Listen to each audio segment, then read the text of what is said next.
J'ai fait Rybakina, ensuite j'ai fait Rune, Rude, Stefanos, Tsitsipas, j'ai fait Fritz, j'ai fait Ben Shelton, dans le top 20 j'ai fait au moins la moitié. Aujourd'hui, l'invité sur le podium, c'est Charles Berthimont, un des 100 meilleurs tennisman français. Et il a un profil intéressant, mais un parcours encore plus intéressant. Comment t'as atterri aux States déjà? Faut revenir l'année du bac. Il y a des mecs, des Français qui ont 4 ans de plus que moi justement. Ils avaient fini les US et ils faisaient le circuit. Et là, ils m'ont dit, mais qu'est-ce que tu fais là? Bonne écoute, mettez 5 étoiles sur Spotify et abonnez-vous sur YouTube. Et puis voilà, bonne journée. C'est vraiment un début de podcast très intéressant parce que pour moi, ce qu'on a fait aujourd'hui, c'est ce que j'ai envie de recréer pendant toute l'année. J'ai pu suivre Charles aujourd'hui sur un tournoi de tennis, j'ai pu voir sa préparation, son match, et puis ensuite je te le ramène à la maison et on fait un podcast ensemble. Je suis trop content qu'on ait pu faire ça. On a passé une demi-journée ensemble. Exactement. C'était kiff. Je suis trop content d'avoir pu faire ça et je vais pouvoir du coup vous montrer des vidéos sur le terrain. J'ai mis un micro sur son coach, un micro sur lui pendant l'entraînement, le suivi du match, l'analyse après le match, et ensuite le soir même il est ici avec moi. Donc je suis trop content et je peux te dire officiellement, Charles, bienvenue chez moi. Est-ce que c'est comme dans les vidéos? Est-ce que c'est comme ce que t'attendais? C'est aussi propre, y a pas de mystère, y a pas de Nickel. pas de surprise. Nickel. On s'était rencontrés comment? Est-ce que tu peux me raconter comment on s'est rencontrés déjà? Déjà, t'avais rencontré Maxence, mon frère jumeau, Oui. Avec les réseaux sociaux. Vous avez discuté, c'était sur TikTok ou Instagram, tu peux me rappeler ou pas? Je pense que c'était Insta où je l'avais vu et j'avais peut-être commenté un de ses trucs. Ouais. Lui, il avait regardé ton contenu, il avait bien kiffé. Toi, je pense que c'est la même chose. Il m'a parlé de toi, il a dit Roland Garros, ça approche. Ça peut être une bonne opportunité, tu vois, de faire une collab. Et donc, tu nous as vus tous les deux en même temps. Ouais. On a fait tous les deux sparring là-bas sur la quinzaine. Et après, voilà, tu m'as rappelé là aujourd'hui, j'ai répondu présent. Exactement.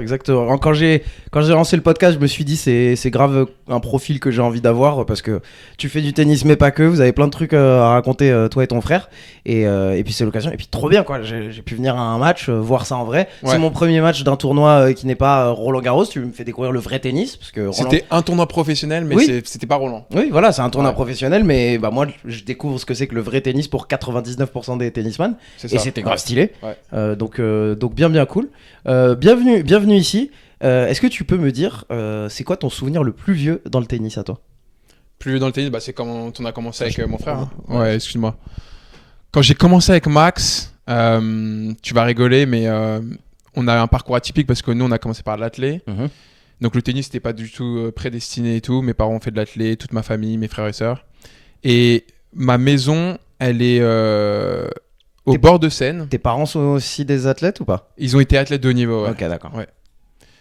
Ils ont été athlètes de haut niveau, tous les deux en athlétisme, c'est comme ça qu'ils se sont rencontrés. D'accord. Et nous, on habite quai de Seine, à Champagne-sur-Seine, dans le corner où tu as vue sur le terrain de tennis. Okay. Et puis mon deuxième étage, terrain d'athlé et tout ce qui en reste. Et du coup, on a commencé à jouer sur le parking avec mon frère. On a pris 2 raquettes. Ah, marrant. Parce qu'on n'avait pas accès, on n'était pas licencié au tennis club de Champagne. Et on jouait comme ça, sans filet.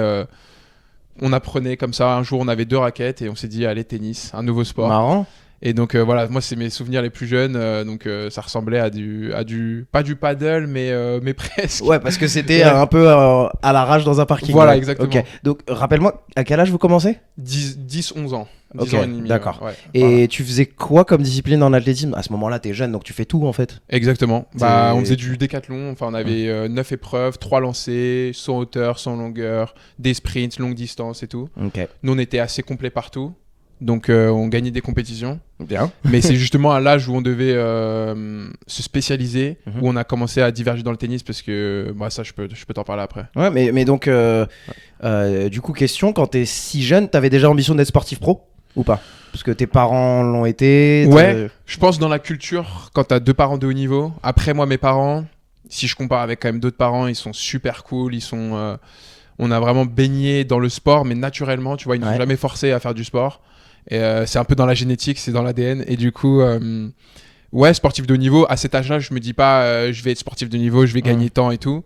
Mais je me dis c'est ça que j'ai envie de faire dans ma vie. Ok, c'est marrant. J'avais parlé un petit peu à des potes de potes qui ont des parents athlètes de haut niveau. Ouais. Et donc, les enfants sont tout jeunes, ils ont 5-6 ans. Et à 5-6 ans, les parents, bon là, ça a l'air d'être des gens un peu plus matrixés que vous, ils sont déjà en train de choisir quel est le sport pour le gamin. Ouais, genre, on le voit sur sa coordination, ça sent entre le rugby et le volley. Mais genre, ils sont déjà décidés. C'est des fou, hein. détecteurs de. Ah, mais c'est fou, c'est dingue, ok. Ouais. D'accord, mais toi, t'avais pas cette pression de la part des parents. Pas du tout. On a fait plusieurs sports de base. C'est nous qui avons un peu choisi, comme je dis, naturellement. Après, j'ai la chance d'avoir un frère jumeau. Le tennis, c'est un sport qui joue à deux. Ça a joué aussi, je pense, en notre faveur et tout. Grave. Ça a facilité. Grave. Je me voyais pas faire un sport différent de mon frère, je pense. Ok. Donc, ouais. Aujourd'hui, pour te présenter, toi et ton frère à travers toi, Ouais. tu es où tu en es où dans ta carrière tennis? Est-ce que je peux avoir ton classement? Est-ce que je peux avoir tout ça pour te présenter? Bien sûr. Classement actualisé, donc numéro 90 là sur le dernier mois, parce que maintenant, tu as un classement tous les mois qui sort. Et donc, qu'est-ce que ça veut dire, classement numéroté? Bah, il y a 90 mecs français devant moi. Mon frère, il est 72. Donc, voilà, un petit classement d'écart. On se fait un peu la course. Ouais. Et classement mondial, là, je dois être 1350 en simple, 800 en double. Donc, où j'en suis dans ma carrière, j'ai fait le collège université américaine pendant 4 ans. Et là, c'est ma deuxième saison sur le circuit pro à fond. Donc, on va dire, j'ai 25 ans, mais je suis quand même j'ai fait le circuit pro avant de partir en collège à 17 ans, 18 ans. Mais là, je m'y remets et du coup, c'est le début en fait. Ok, d'accord. Quand tu dis collège, c'est l'université aux États-Unis. Ouais. Et du coup, est-ce que t'arrives tard sur le circuit pro du coup par rapport à des tennisman français qui sont restés dans le circuit français? Bien sûr, là, tous ceux que tu vois à la télé, la plupart, ils n'ont pas fait l'université américaine. Quoique maintenant, il y a quand même un gros pourcentage parce que c'est une bonne transition. Mais voilà, les cadors, ils ont quand même à 18-19 ans, tu les voyais déjà sur les grands chelems et les plus grands tournois du monde. Ça veut dire qu'ils ne sont pas passés par là et qu'ils étaient déjà au niveau très très vite. Ils ont grosso modo quel âge, les Caso, Arthur Fils, tout ça? 2003, 2004, 2005. D'accord.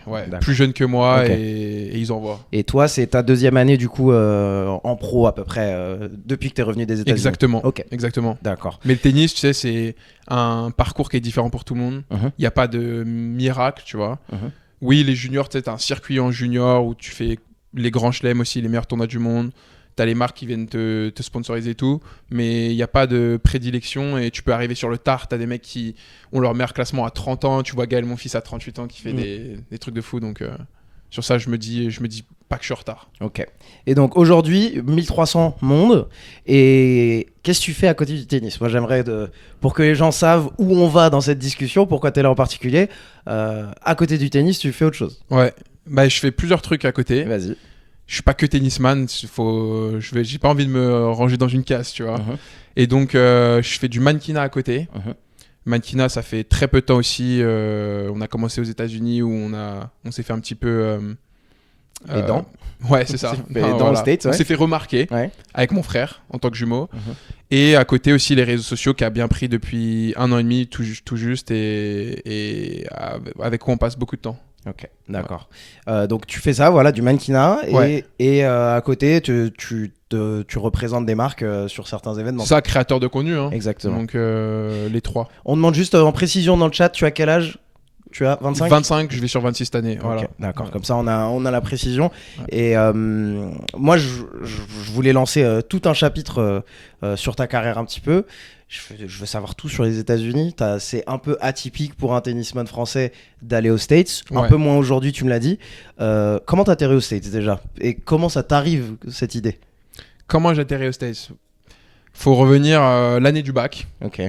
Donc j'ai eu mon bac, on va dire à l'arrache, parce que j'ai fait les cours à domicile à partir de la première pour pouvoir me consacrer davantage au tennis. Ah ouais, vrai athlète voilà. Qui a ambition haut niveau. On nous a conseillé, de toute façon, c'est un rythme où tu dois t'entraîner 4 heures par jour. Et c'était pas possible juste d'être au lycée et tu finis à 15 heures au lieu de 16 heures et derrière tu fais ton sport, quoi. D'accord. Il fallait quand même des journées complètes. C'est pas relou pour la vie sociale, genre à ce moment-là quand toi t'es au lycée, très dur. T'étais pas en mode je suis en train de manquer des trucs, t'avais envie d'être en soirée, t'avais envie de... Bah bien sûr, mais j'ai des anecdotes où on a quand même eu un cercle fermé avec mon frère, tu vois, parce que en tant que jumeau on est souvent ensemble, j'ai pas besoin d'autres personnes avec moi. Mais quand on a commencé à faire les cours à domicile, en fait on voyait nos potes du collège qui étaient au lycée aussi. Et on traînait des fois tard le soir, mais juste pour les voir, pour avoir je vois. quelque chose. Mais en fait, on faisait rien, on faisait des foot au City, dans notre ville, on mangeait des panini à 22h. Juste pour sortir voir les potes, quoi. Parce que Pour avoir un équilibre. j'imagine que rater la vie scolaire, ça doit être quelque chose de particulier. Donc, tu faisais quoi à domicile? Tu passes le bac, Voilà.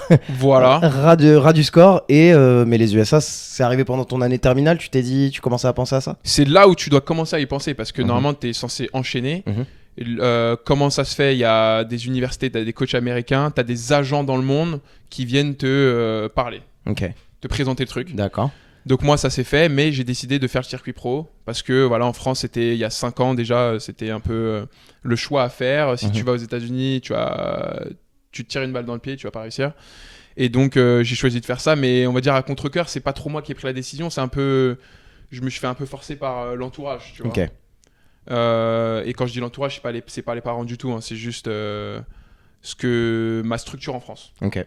Et donc ça a pas marché. Pendant 1 an, je fais le circuit et je gagne des matchs, j'en perds, mais il se passe pas grand chose.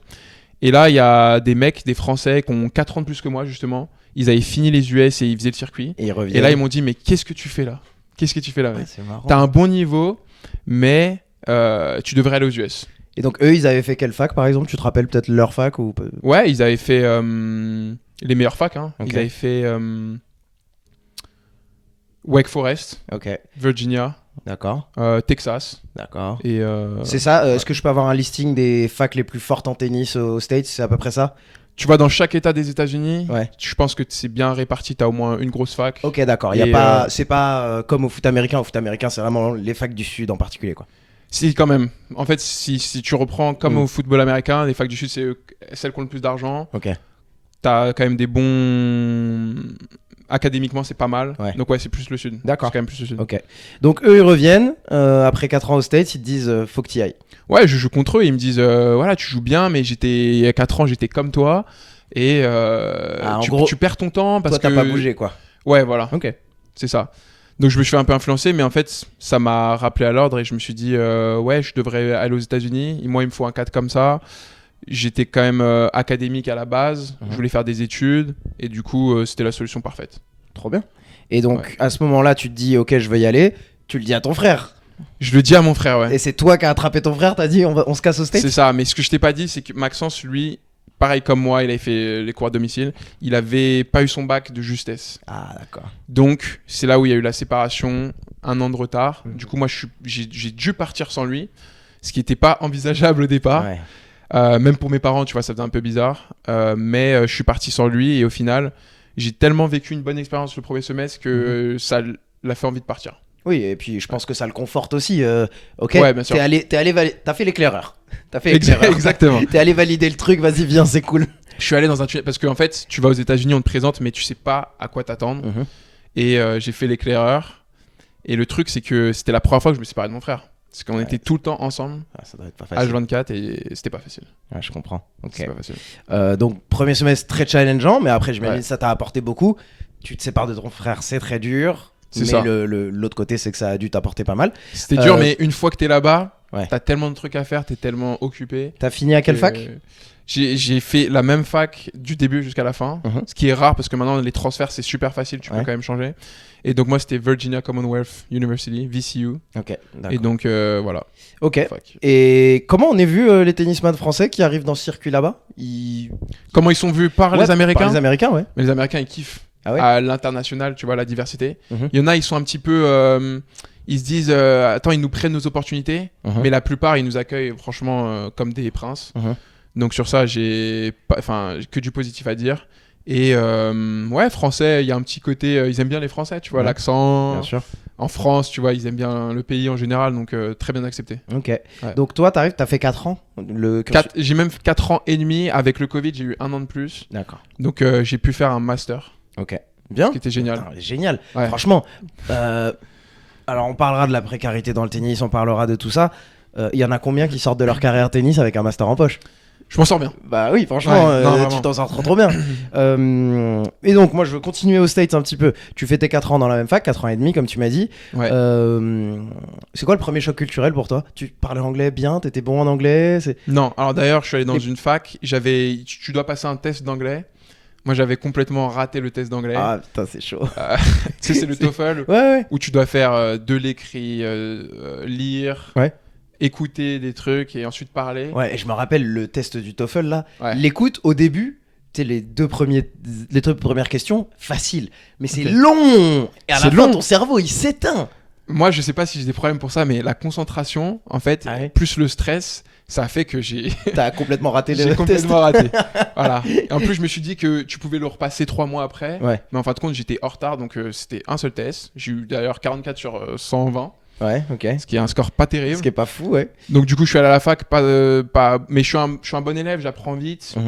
Donc ça, c'est le plus important. Et quand je suis allé là-bas, j'ai tout de suite compris, quand les profs écoutaient, académiquement. Par contre, je parlais pas. Ça, c'est la vraie différence, c'est que tu comprends très vite parce que ton oreille, pendant 24 heures, il y a que de l'anglais. Oui. Donc, Ouais, ton cerveau, il s'est modelé Exactement.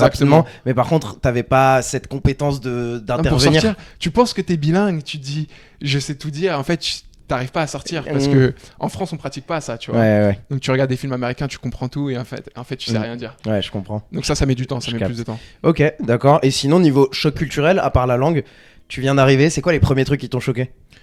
Franchement, t'es dans un film américain, t'es dans un GTA. Ça- Qu'est-ce que t'as vu en particulier? Non, mais je débarque le soir, donc j'arrive à Washington, tu vois. Bon, les gens qui me parlent anglais, la langue, c'est le choc culturel. Moi, j'étais dans l'État de Virginie, donc c'est pas le plus choquant, tu vois. C'est un peu plus à l'européenne, c'est pas Ouais, Texas, c'est pas des accents de fou. Mais tu vois des voitures, ça conduit pas n'importe comment, j'ai envie de te dire. Mais moi, je suis dans un état où l'art, c'est primordial dans la ville. Et du coup, t'as des gens, ils s'habillent pas pareil. Ils peuvent mettre la musique à fond dans la rue. Tu sais, c'est pas les mêmes règles, Ouais. c'est pas le même code. Et ouais, tout ça, ça m'a fait un choc. Ouais, ça te fait ouvrir Ça me les fait yeux un en mode waouh. Et C'est pareil, sportivement, pour ton tennis, est-ce que le joueur lambda sur le circuit college aux États-Unis Ouais. versus le même joueur du même niveau mais en France, est-ce qu'il joue différemment? En fait, ça dépend de d'où tu vas aux États-Unis. Ok. Quel est ton coach? Parce que tu sais qu'il y a des coachs américains là-bas, mais tu peux avoir moi, j'avais un coach français. Ok, Donc un d'accord. mec qui a fait l'expérience comme moi il y a 15 ans avant. Mhm. Et donc lui, tu vois, il était aussi à la méthode un peu à l'américaine, mais aussi à la française. En fait, il te coach comme tu veux, donc Ok. ça dépend là où tu débarques. Si tu devais définir grossièrement, c'est quoi la méthode française et c'est quoi la méthode américaine en tennis? La Parce que méthode je connais même pas la méthode française. Hein. Je vais faire grossièrement, Ouais, vas-y. mais c'est ce que la plupart des gens pensent, Mhm. parce qu'il y a un cliché un petit peu. Donc aux États-Unis, ils passent moins de temps sur la technique. Tu vois, en France, c'est beaucoup la technique, la gestuelle, d'être beau, Mhm. pas avoir de défauts techniques. Et aux États-Unis, ils mettent pas l'accent comme ça. Ils te font faire beaucoup de répétitions. Les physiques, c'est t'as l'impression on fait du tennis, mais on s'entraîne comme des footballeurs américains. Ouais. Voilà, Il se trouve que t'as une raquette dans la main, mais. c'est ça. Et après, c'est la gagne, quoi. C'est la culture de la gagne. Mhm. Donc voilà, en France, Ok. on est beaucoup sur la technique, tactique. Et J'ai eu le même ressenti ouais, de la part de joueurs qui partaient pour faire du football. ok. Pareil, grosse claque physique en mode par rapport à la France, par rapport à l'Europe, les attentes sont beaucoup plus hautes. Par contre, niveau technique, c'est moins l'accent quoi. Bien sûr. C'est hyper important pour eux aux States que à la 89e minute de leur match de foot, bah, ils peuvent encore creuser dans le réservoir. Mais par contre, sur la technique, voilà, il y a moins d'attentes quoi. Bien sûr. Il y a moins Mais ça, au d'attentes. début, je le comprenais pas, mais t'as 4 ans là-bas, tu vois. Ça passe quand même très vite. Donc, t'arrives la première année, déjà, tu dois t'habituer aux conditions. Mhm. Mais les coachs, en fin de compte, dans n'importe quel sport, ils veulent que tu sois un meilleur joueur à la fin, mais ils ont besoin de toi maintenant. Donc, en fin de compte, ils peuvent pas se permettre de passer du temps sur la vrai, technique, c'est de vrai. changer des trucs que tu t'aurais dû faire il y a 14 ans. Ouais. Et donc, c'est pour ça. T'as des anecdotes avec ton coach, des histoires avec ton coach de là-bas. C'est un seul coach du coup? T'as un coach principal et Et- un coach assistant et qui vous- l'aide aussi. Et vous êtes combien? Parce que t'es pas le tennisman de la fac. Donc il y a combien de Bien sûr, tennisman? ouais. On est, alors on va dire 8 minimum. Ok. Ça peut aller jusqu'à 15 dans les grosses facs. Mais nous, on était généralement. À quoi qu'on a été 6 une année, mais c'était vraiment le max parce que t'as 6 joueurs. T'as besoin de 6 joueurs minimum. Donc Mhm. s'il y en a un qui se blesse, t'es pas bien. Ok. Et 10 au max. Donc, Ok, d'accord. donc ouais. Et du coup, les matchs, c'est des matchs fac contre fac ou c'est Charles de telle fac va jouer contre un autre joueur de telle fac? Bah, tu sais quoi, les États-Unis, c'est en 2 parties. T'as le fall et le spring. Mhm. Donc le fall, c'est quand t'arrives en fin août jusqu'en janvier. Là, c'est plus tu représentes ta fac, tu as des tournois individuels, donc tu te classes au classement individuel et tout. Et après, par contre, le plus important, là, pourquoi on joue, pourquoi on est appelé là-bas, c'est le spring. C'est les matchs par équipe où là, c'est la fac contre l'autre fac. Donc, ça, des trucs super marrants. Déjà, j'ai une anecdote, c'est Nous, c'est un bélier, l'emblème de la fac, tu vois. Mais il y a d'autres facs, par exemple la fac rivale qui était dans la même ville que nous, c'était des araignées, tu vois, spiders. Ok, d'accord. Tu vois, donc t'arrives là-bas, tu te dis, Marrant. mais c'est marrant. C'est marrant. Et donc ça marche comment un match par équipe? Tu fais ton match à toi, tu le gagnes, tu le perds et c'est un point pour ta fac, c'est ça? C'est des règles très différentes du circuit du haut niveau, Ok. ça n'a rien à voir. Donc t'as les bases, t'as du double et du simple. Mhm. En double, t'as besoin de 6 joueurs, donc 3 paires pour faire 3 matchs. Et soit tu gagnes tes 3 matchs, ça te fait 1 point pour l'équipe. Tu peux en gagner 2, ça te fait aussi 1 point, mais en gros 2-1 ou 3-0. Ok, d'accord. Ça te fait 1 point, et ensuite tu as 6 simples qui comptent chacun pour 1 point. Et du coup, là, tu t'en doutes. Si par exemple il y a 3 partout à l'issue des simples, c'est le double qui est décisif, mais que tu fais avant. Donc c'est là, en fait, c'est la bagarre pour tout. Ok. Il y a Observateur qui est dans le chat et qui demande 3 matchs de double. Non, il demande à corriger. Donc redis le nombre de matchs. Ouais, 3 doubles, c'est-à-dire Ok, 3 voilà. doubles côte à côte. Ok, d'accord. Mais un set de double. Ok. Ça va très vite. Et donc ça veut dire que toi, ah oui, un seul set, un match peut durer 10 minutes quoi. Exactement. Ah ouais, c'est hyper rapide. Ouais. Et donc, est-ce que toi, en tant que tennisman, là-bas, tu te dois d'être fort en simple et en double du coup? T'as pas le choix? Ouais. Ok. C'est mieux pour ton coach parce Mhm. qu'il n'a pas besoin de recruter d'autres joueurs, juste spécialité double, sachant que c'est trop peu important dans la globalité. Il faut que tu aies un bon joueur de simple qui sache, et justement, qui sache bien jouer en double, et ils sont là pour t'apporter. Ok. Donc ouais, D'accord.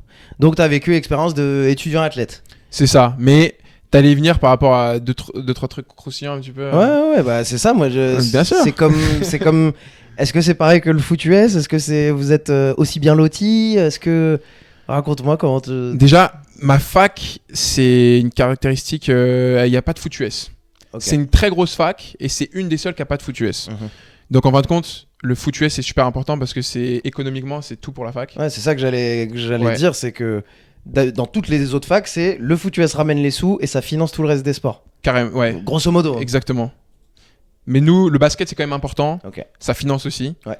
Et donc tout tourne autour de ça. Le tennis, on va pas dire qu'on était, on n'est pas vu comme des légendes. Mais vous êtes important dans votre fac, quoi. Bien sûr. Ok. T'es un athlète, donc t'es important, et t'es bien traité, Ok. etc. D'accord. Mais on n'est pas des basketteurs.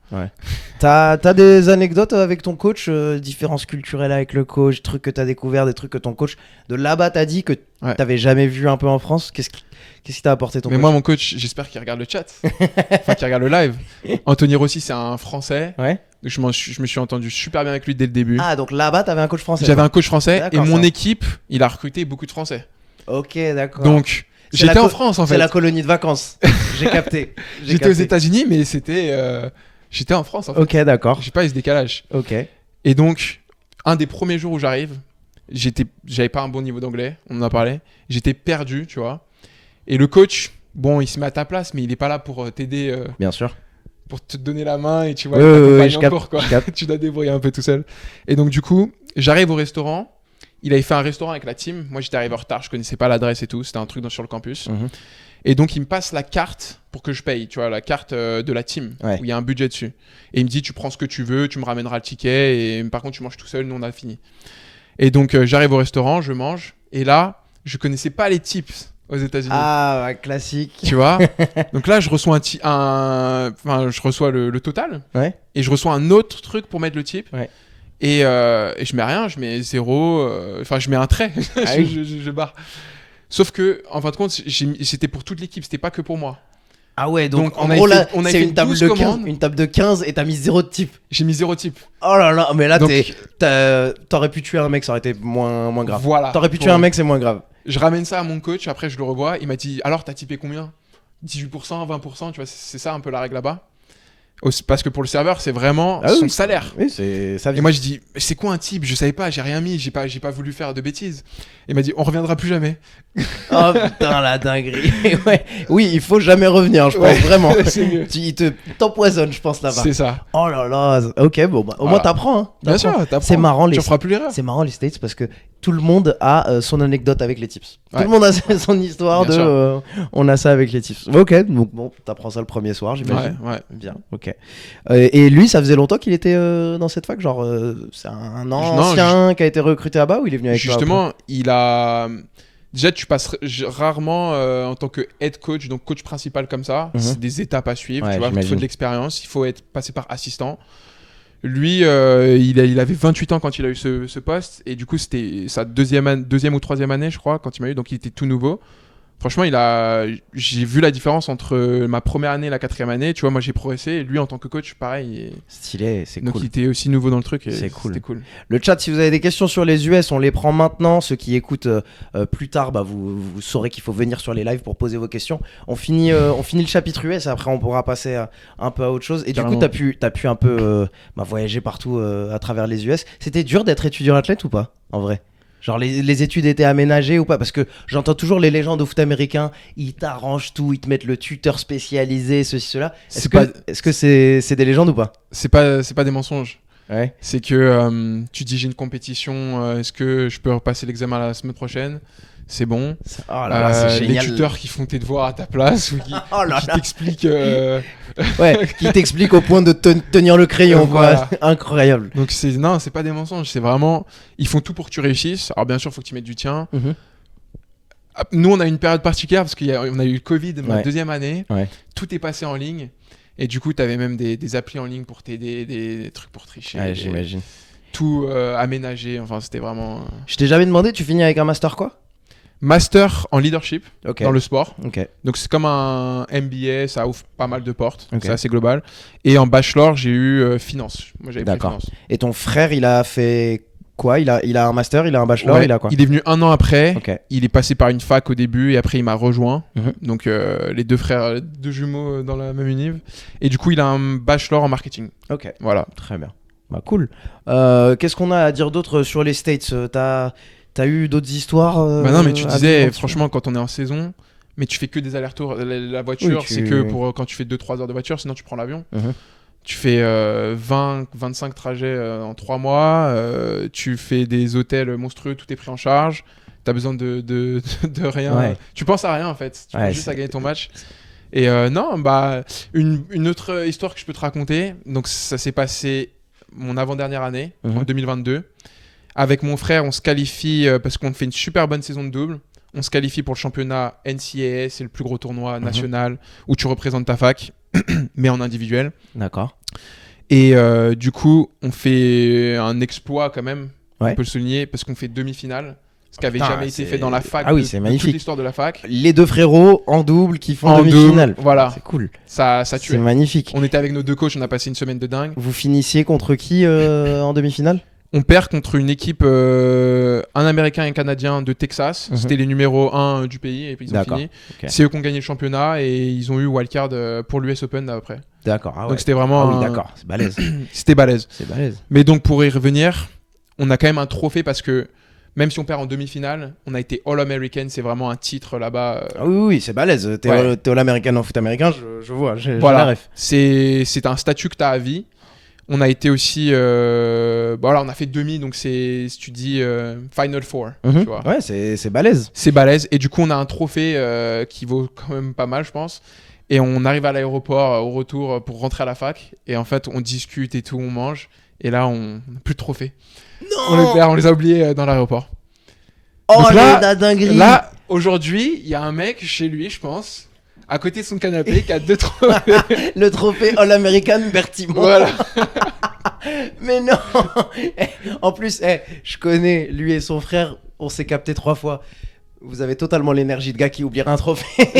Exact. Avec tout le J'y respect. pense pas, quoi. Franchement, vous avez totalement cette J'avais énergie. 3 valises avec moi, je pensais juste à rentrer. Oh la dinguerie. Putain. Quel aéroport? Vas-y, dis-moi. L'aéroport, T'es où? c'était justement sur un... C'était pas un direct, hein, du coup. Ouais. Ça devait être Chicago, je crois, parce que Ok. c'était Illinois. Ouais. Et du coup... Oh là là là là. Ah ouais. Ah dinguerie. Non mais franchement, c'est vraiment un mec qui a dû le péta parce que un trophée comme ça, il y a écrit ta fac, il y Ouais. a écrit ton nom, il y Bien a écrit sûr. ton prénom. Voilà. Ça se retrouve. Il y a pas le Il y a numéro de écrit, téléphone, il y a écrit mais sport. tu peux me Il y a retrouver. écrit quoi. sport. Bien sûr, Ouais, une recherche Google et c'est plié. Non, il y a vraiment un mec qui a péta le truc. je pense. Incroyable. Ok. Waouh. Je voulais savoir sur le circuit US, Ouais. c'est qui le joueur le plus fort que tu as dû croiser ou rencontrer si tu as joué contre Bah, lui? j'ai un gros nom. Hein. J'ai pas joué contre lui, mais justement, la semaine, on a fait demi. C'est lui qui a gagné le titre en simple. Mhm. Et Ben Shelton, c'est Ben Shelton. J'imaginais bien, hein, parce que bon, c'est les US, l'exemple de la réussite des US. Après, lui, c'est un Américain, donc il est chez lui là-bas. Mais il a percé tout de suite après. Et là, il est au plus haut niveau. Et franchement, je me dis, il a ouvert la voie à d'autres jeunes. Et c'est lui qui a inspiré, qui change un peu les normes, quoi, tu vois. Le tennis a le vent en poupe aux States ou pas? Genre, est-ce qu'il y a de plus en plus d'intérêt ou... De plus en plus, mais ça grossit. Ça grossit chaque année. Et là, depuis 2-3 ans, il y a une nouvelle règle. C'est parce que, tu vois, ils instaurent des règles. Donc, tu peux gagner de l'argent maintenant en tant que sportif. Oui, le NIL. Ouais, en plus de la bourse. Non, mais ça, tu vois, il y a 5 ans, ça n'existait pas. Et tu pouvais même pas y penser. Et déjà, nous, on était contents avec une bourse. Ouais, t'avais une bien bourse sûr. à complète. Bien sûr. Tu payais rien, tu disais, waouh, j'ai des je vois. études et tout payé. Là, tu gagnes de l'argent en plus. T'attires les joueurs avec des gros chèques qui va directement sur le compte en banque. Donc, c'est magnifique. Ouais, ça, j'imagine, c'est pas mal. Putain, toi, t'es vraiment la génération maudite qui est passée juste derrière toi. Ouais, mais je me dis, voilà, c'est ça. T'as vu le NIL arriver, t'as fait. Je me dis, les plus âgés, ils sont encore plus maudits. Oui. Moi, j'étais pas si mal, Toi, mais t'étais bon, dans les voilà. derniers, ouais. mais ouais, c'est vrai, je vois ça en foot américain. En foot T'as américain, des gars, c'est des contrats à millions. le quarterback de Miami. Alors en plus, il y a le NIL et le transfert, comme t'as dit, les transferts sont de plus en plus simples. Le dernier quarterback qui a été récupéré de Georgia, il est allé à Miami. Miami lui ont mis 10 millions. Ok. Il vient pour 10 millions et c'est sa saison senior. Hein. Genre, c'est pas tu viens pour 10 millions et on t'a 3 ans. Non, mais le gars, il prend sa retraite après. Il a pas oui, et vraiment, il a le profil d'un quarterback. C'est même pas un quarterback qui va percer en NFL pour l'instant. Pour l'instant, il a pas le profil d'un quarterback qui va tout péter en NFL. Il est bon, mais. Il s'est même pas prouvé. Il a déjà un contrat à 10 millions. Aujourd'hui, s'il était à la draft, il serait pas dans les gars les plus attendus. Mais ouais, le NIL, c'est quelque chose. J'imagine que. Est-ce que c'est bon? Il y a des côtés négatifs, je pense, parce que. C'est prouvé quand t'as des deals comme ça avant que tu te prouves quelque chose, bah ça t'incite pas à travailler dur, je pense. T'as moins mais par contre, bah ça aide financièrement et je pense qu'il met bien sa famille. Ouais, je comprends. Ouais. Donc tu vis ce chapitre des States, tu rentres en France direct après ou tu... Je rentre en France, ça a été très très dur. Raconte le retour en France. T'es obligé de retourner en France, à part si tu veux travailler aux États-Unis. Ouais. T'as fait 4 ans à l'université, t'as rempli ton contrat, après ils te disent au revoir. C'est ouf ça. Donc, ouais, il faut trouver un job qui te sponsorise, sinon tu. Ouais, sinon. T'as combien de temps pour quitter le territoire si t'as pas de job après les études? Ça, après, une fois que tu restes sur le territoire, tu peux rester tant que tu te fais pas choper. Ok.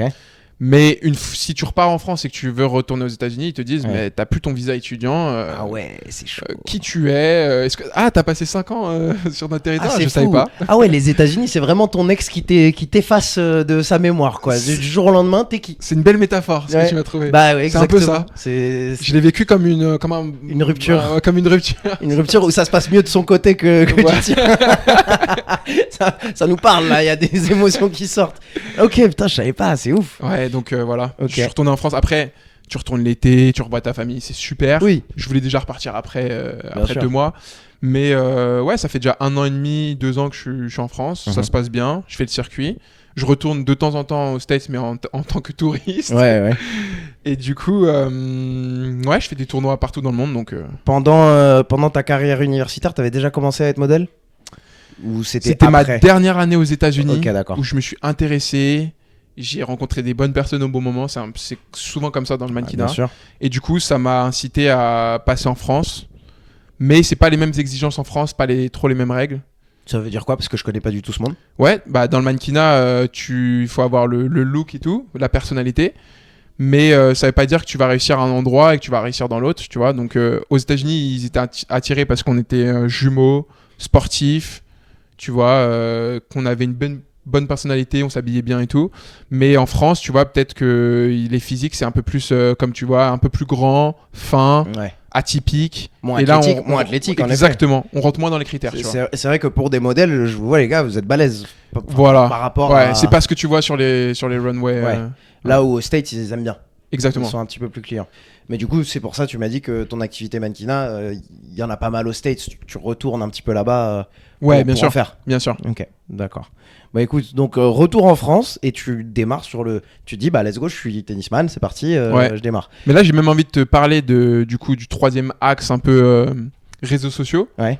Où tu vois, j'ai commencé à faire... Moi, j'avais l'idée déjà quand j'étais aux States de filmer parce que c'était quand même une expérience de dingue. Je voulais faire partager aux gens. Je pense que ça allait réussir, tu vois.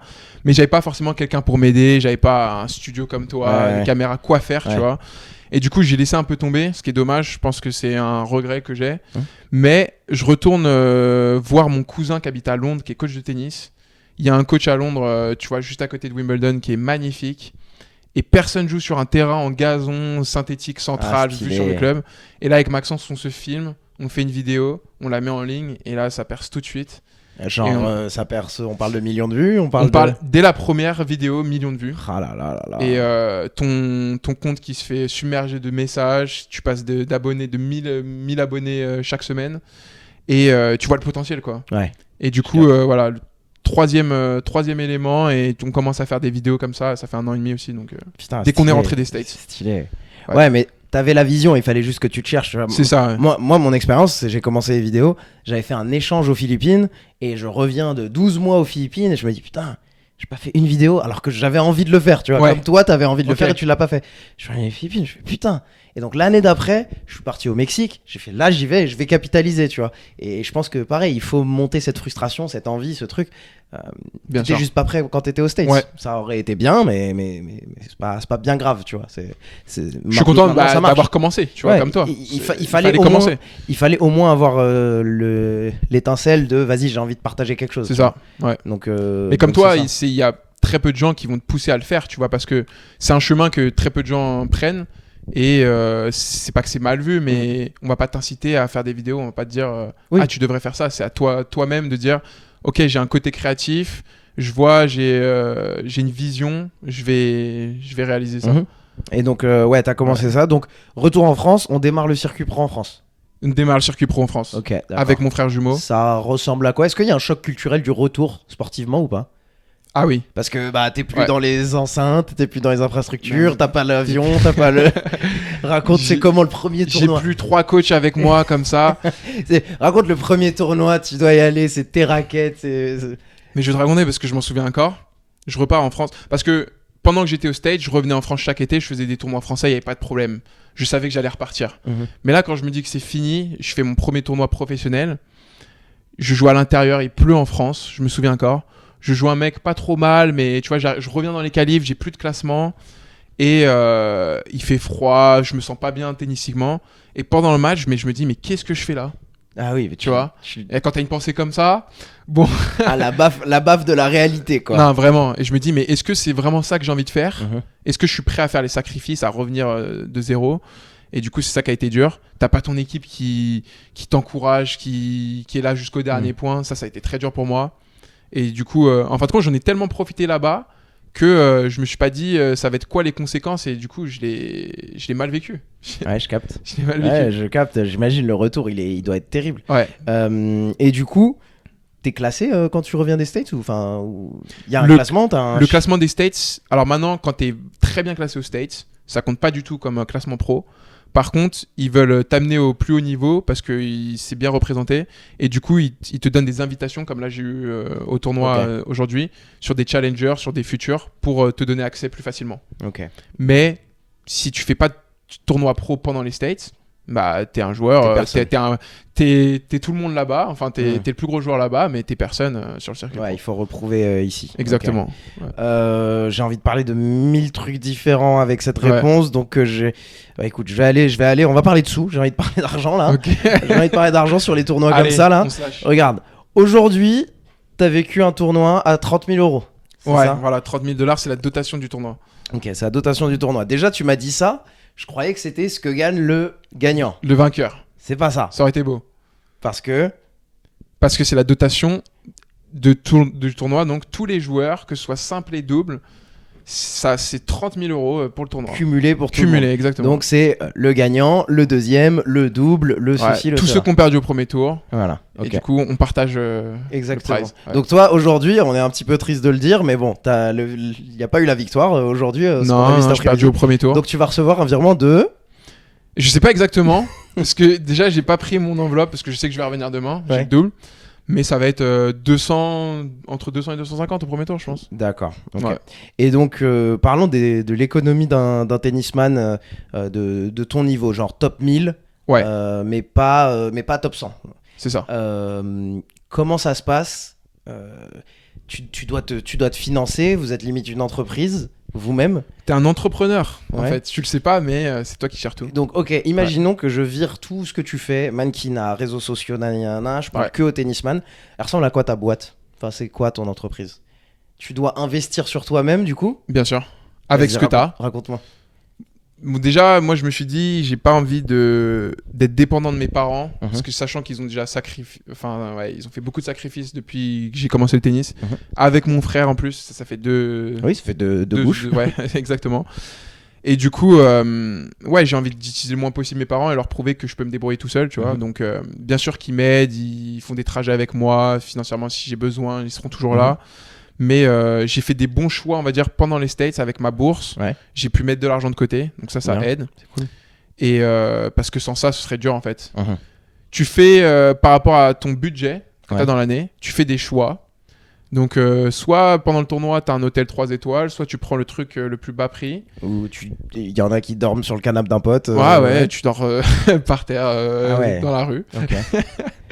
Et pareil, si tu peux ramener ton coach, tant mieux, parce que ça va faire la différence. Ok. Mais si t'as pas le budget, comment tu fais? Disons que là, le tournoi, il est à Créteil, ton coach, il est dans le Ouais. coin. Ok. Mais imaginons ce même tournoi, il est à Amsterdam. Tu l'aurais pas forcément amené. C'est ça? Bien sûr. Ok. C'est ça la différence. C'est que là, j'ai pas beaucoup dépensé parce que c'est chez moi. Mhm. Donc 250, ce sera sur mon compte en banque, Mhm. tant mieux. Mais quand t'as 5 nuits d'hôtel, que tu dois rester la semaine, t'as un tournoi après, t'as les billets d'avion, et j'en passe. Enfin, tu vois, le Ouais, bien matériel sûr. et tout, tu reviens dans le négatif. Même quand tu gagnes le tournoi, ça c'est la référence des pros, tu peux être dans le négatif. Vas-y, tu peux me faire une équation et m'expliquer comment un tennisman pourrait être Ouais, négatif. bah alors là c'était un 30 000 $, mais la plupart Ouais. des tournois c'est 15 000 $. Ok. Le gagnant il va prendre 2000 max. Ok. Tu vois, avec les taxes, allez, 1600. 1600, Ouais. tu prends un billet d'avion parce que tu as fait ta tournée aux États-Unis, 800 aller-retour. La semaine d'hôtel, ça va être minimum 100 la nuit. Bah, tu ça vois. y est, t'as passé la semaine. Ah ouais, c'est bon, c'est déjà. Tu vois le. T'es déjà à le 100 délire. balles près et tu refais un cordage. Là, aujourd'hui, qu'est-ce qui lui est arrivé? il a refait un cordage qui lui a coûté 40 balles. 40 balles, ouais, parce que j'avais pas mon cordage, je l'avais oublié à la maison. Du coup, non seulement on m'a cordé ma raquette et on m'a passé un cordage. Et ouais, donc du coup, moins 40, Ouais. comme ça. Ok, donc tu peux gagner un tournoi de 15 000. Mais donc pourquoi des gens vont quand même faire ces tournois si jamais tu peux ressortir même dans le négatif? Donc il y a un concept de points, c'est important Ah ouais. de monter des points. Raconte-moi. Bien sûr. C'est une bonne question quand même. Mm. Tu te dis pourquoi on fait ça? Ah oui. Et bah la récompense c'est si tu make it, tu vois, si tu réussis à la fin, et bah t'arrives sur le circuit pro quand on voit à la télé et là tu gagnes quand même bien ta vie au tennis. Quand tu Mhm. fais partie des 100 premiers mondiaux, tu as une bonne position. Ok, d'accord. Donc voilà. Donc toi, des fois, t'as des prises de position en mode ok, je vais aller à ce tournoi et j'espère en sortir neutre carrément. Ouais. Mais c'est bien parce que tout à l'heure tu disais c'est un business, t'es l'entrepreneur, mais c'est un investissement à long terme que tu fais. Mhm. Tu sais que tu vas perdre de l'argent toutes les semaines, tu sais que tu fais des sacrifices, que tu voyages et pour pas grand chose, mais parce qu'à la fin tu as envie de réussir et que tu sais que après tu peux très bien vivre ta vie. Donc c'est Ok. un risque comme tout business. C'est mais ouf, voilà. c'est ouf, Ouais. ça me fait penser aux entraîneurs de chevaux que j'ai rencontrés. Ah ouais Bah ouais, genre il y a des mois où ils vont perdre 10-15K Ok. et une grosse course où ils vont gagner plein d'argent. Alors oui, dans les gros titres, tu te dis qu'il a gagné 30 000 € et c'est incroyable, ouais, mais il doit réallouer sur les tournois, les courses où il a perdu, etc. C'est tu fou, vois, ouais, mais donc là c'est c'est le des même- sommes encore plus énormes. Ouais, c'est les courses Ouais. hippiques, tu vois. Mais c'est- est-ce que par exemple tu peux faire ce sport si t'as pas forcément beaucoup de moyens à la base? Ou c'est vraiment, tu vois, une certaine catégorie de personnes? Je pense que c'est très très familial les courses hippiques. Genre, Ouais, il ok. y a beaucoup de familles qui sont dans ce domaine et qui Bien se sûr. passent ça de famille. Déjà pour avoir des chevaux, exactement. je pense que c'est Exactement. l'héritage. Après, être entraîneur, c'est différent, tu vois. Être entraîneur, je pense que t'as des gars qui tombent un peu dedans comme ça, qui vont au centre équestre du coin, Mhm. qui kiffent ça pendant une vie. Et après, tu peux être entraîneur de tout et n'importe quoi. Tu peux être entraîneur de cheval, le cheval du coin pour les enfants qui veulent juste faire du cheval, ou tu peux être entraîneur pour des courses. C'est chacun choisit son business, tu vois. D'accord. Chacun choisit son truc. Et c'est pareil au Est-ce que tennis. c'est pareil au Ouais, tennis, genre ouais. des gars qui ont pas forcément envie de faire des gros tournois, mais ils vont faire beaucoup de volume, beaucoup de tournois, Bah, beaucoup de En tant que coach, ou en coach ou joueur, je sais ouais. pas. Bah, coach, tu peux avoir des coachs de club. Ouais. Donc, tu restes, t'as des licenciés dans ta ville. Et t'as des coachs d'athlètes de haut niveau. Donc, ils te suivent en tournoi. tu vas lui payer tous ses frais. Par contre, il va être exclusif à toi. Et D'accord. Là, tu vois, c'est... Ok. Tiens, il y a une question cool dans le chat. Lord Art qui dit est-ce que tu regardes les inscrits? Tu regardes où c'est? Tu choisis comment un tournoi? C'est une bonne question, ça. 3 questions en un, mais je peux te répondre très vite. C'est une bonne question. Non, mais c'est Déjà, je sais pas intéressant. comment tu fais pour discuter avec moi, voir le chat. Je garde un œil. C'est des skills. Hein. Tu me regardes, mais il y a un œil qui. Toi, tu dois traquer des services à 200 km/h. Je sais pas le faire. Donc, moi, on a chacun son truc. Non, pour répondre à ta question, tu regardes tout en fait. Mais un tennisman, je pense que une personne qui te connaît pas, il va te prendre pour un fou. Vas-y, fais-moi les critères. Bah déjà tout à l'heure, tu as vu quand tu dois suivre ton match. Tu joues en 4ème rotation, tu as des matchs avant toi, tu dois suivre tous les scores pour savoir quand est-ce que tu vas à peu près jouer et t'en es toujours pas certain. Il y a eu un abandon, le match avant moi, il s'est terminé un peu plus tôt, tu vois. Ah ouais, pour que vous sachiez, je le filmais pendant qu'il s'échauffait et il y a son coach qui est venu le voir, il y a eu abandon, tu peux être dispo dans 10 minutes. Je fais d'accord, c'est coup de pression quoi. Ouais, exactement. Je devais finir plutôt mon entraînement. Mais avant que tu t'inscrives à un tournoi, t'as un site spécial quand tu t'inscris quand t'es professionnel. Tu peux voir tous les tournois, toute la liste des tournois chaque semaine dans le monde entier, tu vois. Donc il y en a, on va dire plus ou moins une dizaine. Et ça dépend de la période. Et du coup, tu vois la liste des inscrits, tu peux t'inscrire au tournoi, ça te coûte rien. Par contre, tu as une date pour te désinscrire. Sinon, là, tu peux te prendre des amendes. D'accord. Donc déjà, avec le tennis, on a parlé financièrement, c'est cher. Si t'es pas à l'affût et que tu t'inscris à des tournois et qu'après tu t'oublies de te retirer, là tu prends des amendes violentes quoi. D'accord. Et donc des fois il y a un peu un jeu. J'ai l'impression on est sur l'application SNKRS pour s'acheter des paires. Genre tu vas te placer et si tu vois des noms qui te plaisent pas, tu vas dire non, vas-y en fait ça le fait pas. Non mais c'est des maths mais poussés, tu vois, c'est maths sup en fait. Ou avec ton classement. Je me dis, est-ce que je vais rentrer? Est-ce que je serai en qualif? Je suis dans quelle position? Est-ce que je vais être tête de série? Est-ce que je peux rentrer dans le tableau final? C'est 10 milliards de questions que tu te poses. Donc voilà, même quand tu es bon joueur de tennis, tu te poses ces questions-là parce que tu te dis, est-ce que je manque pas une opportunité ailleurs, tu vois? Et voilà, tous les jours, tu regardes le site, tu regardes si ça avance, si la liste, si tu as bougé, des trucs comme ça. Ouais. Ah, c'est intéressant ça. Ouais. Je t'ai jamais posé cette question, mais je me trouve teubé de pas y avoir pensé. Vous êtes jumeaux avec ton frère, tu m'as dit que vous êtes allé très très loin en double. J'imagine que vous avez certains atouts par rapport à d'autres gens qui jouent avec des gens qui sont pas leurs frères.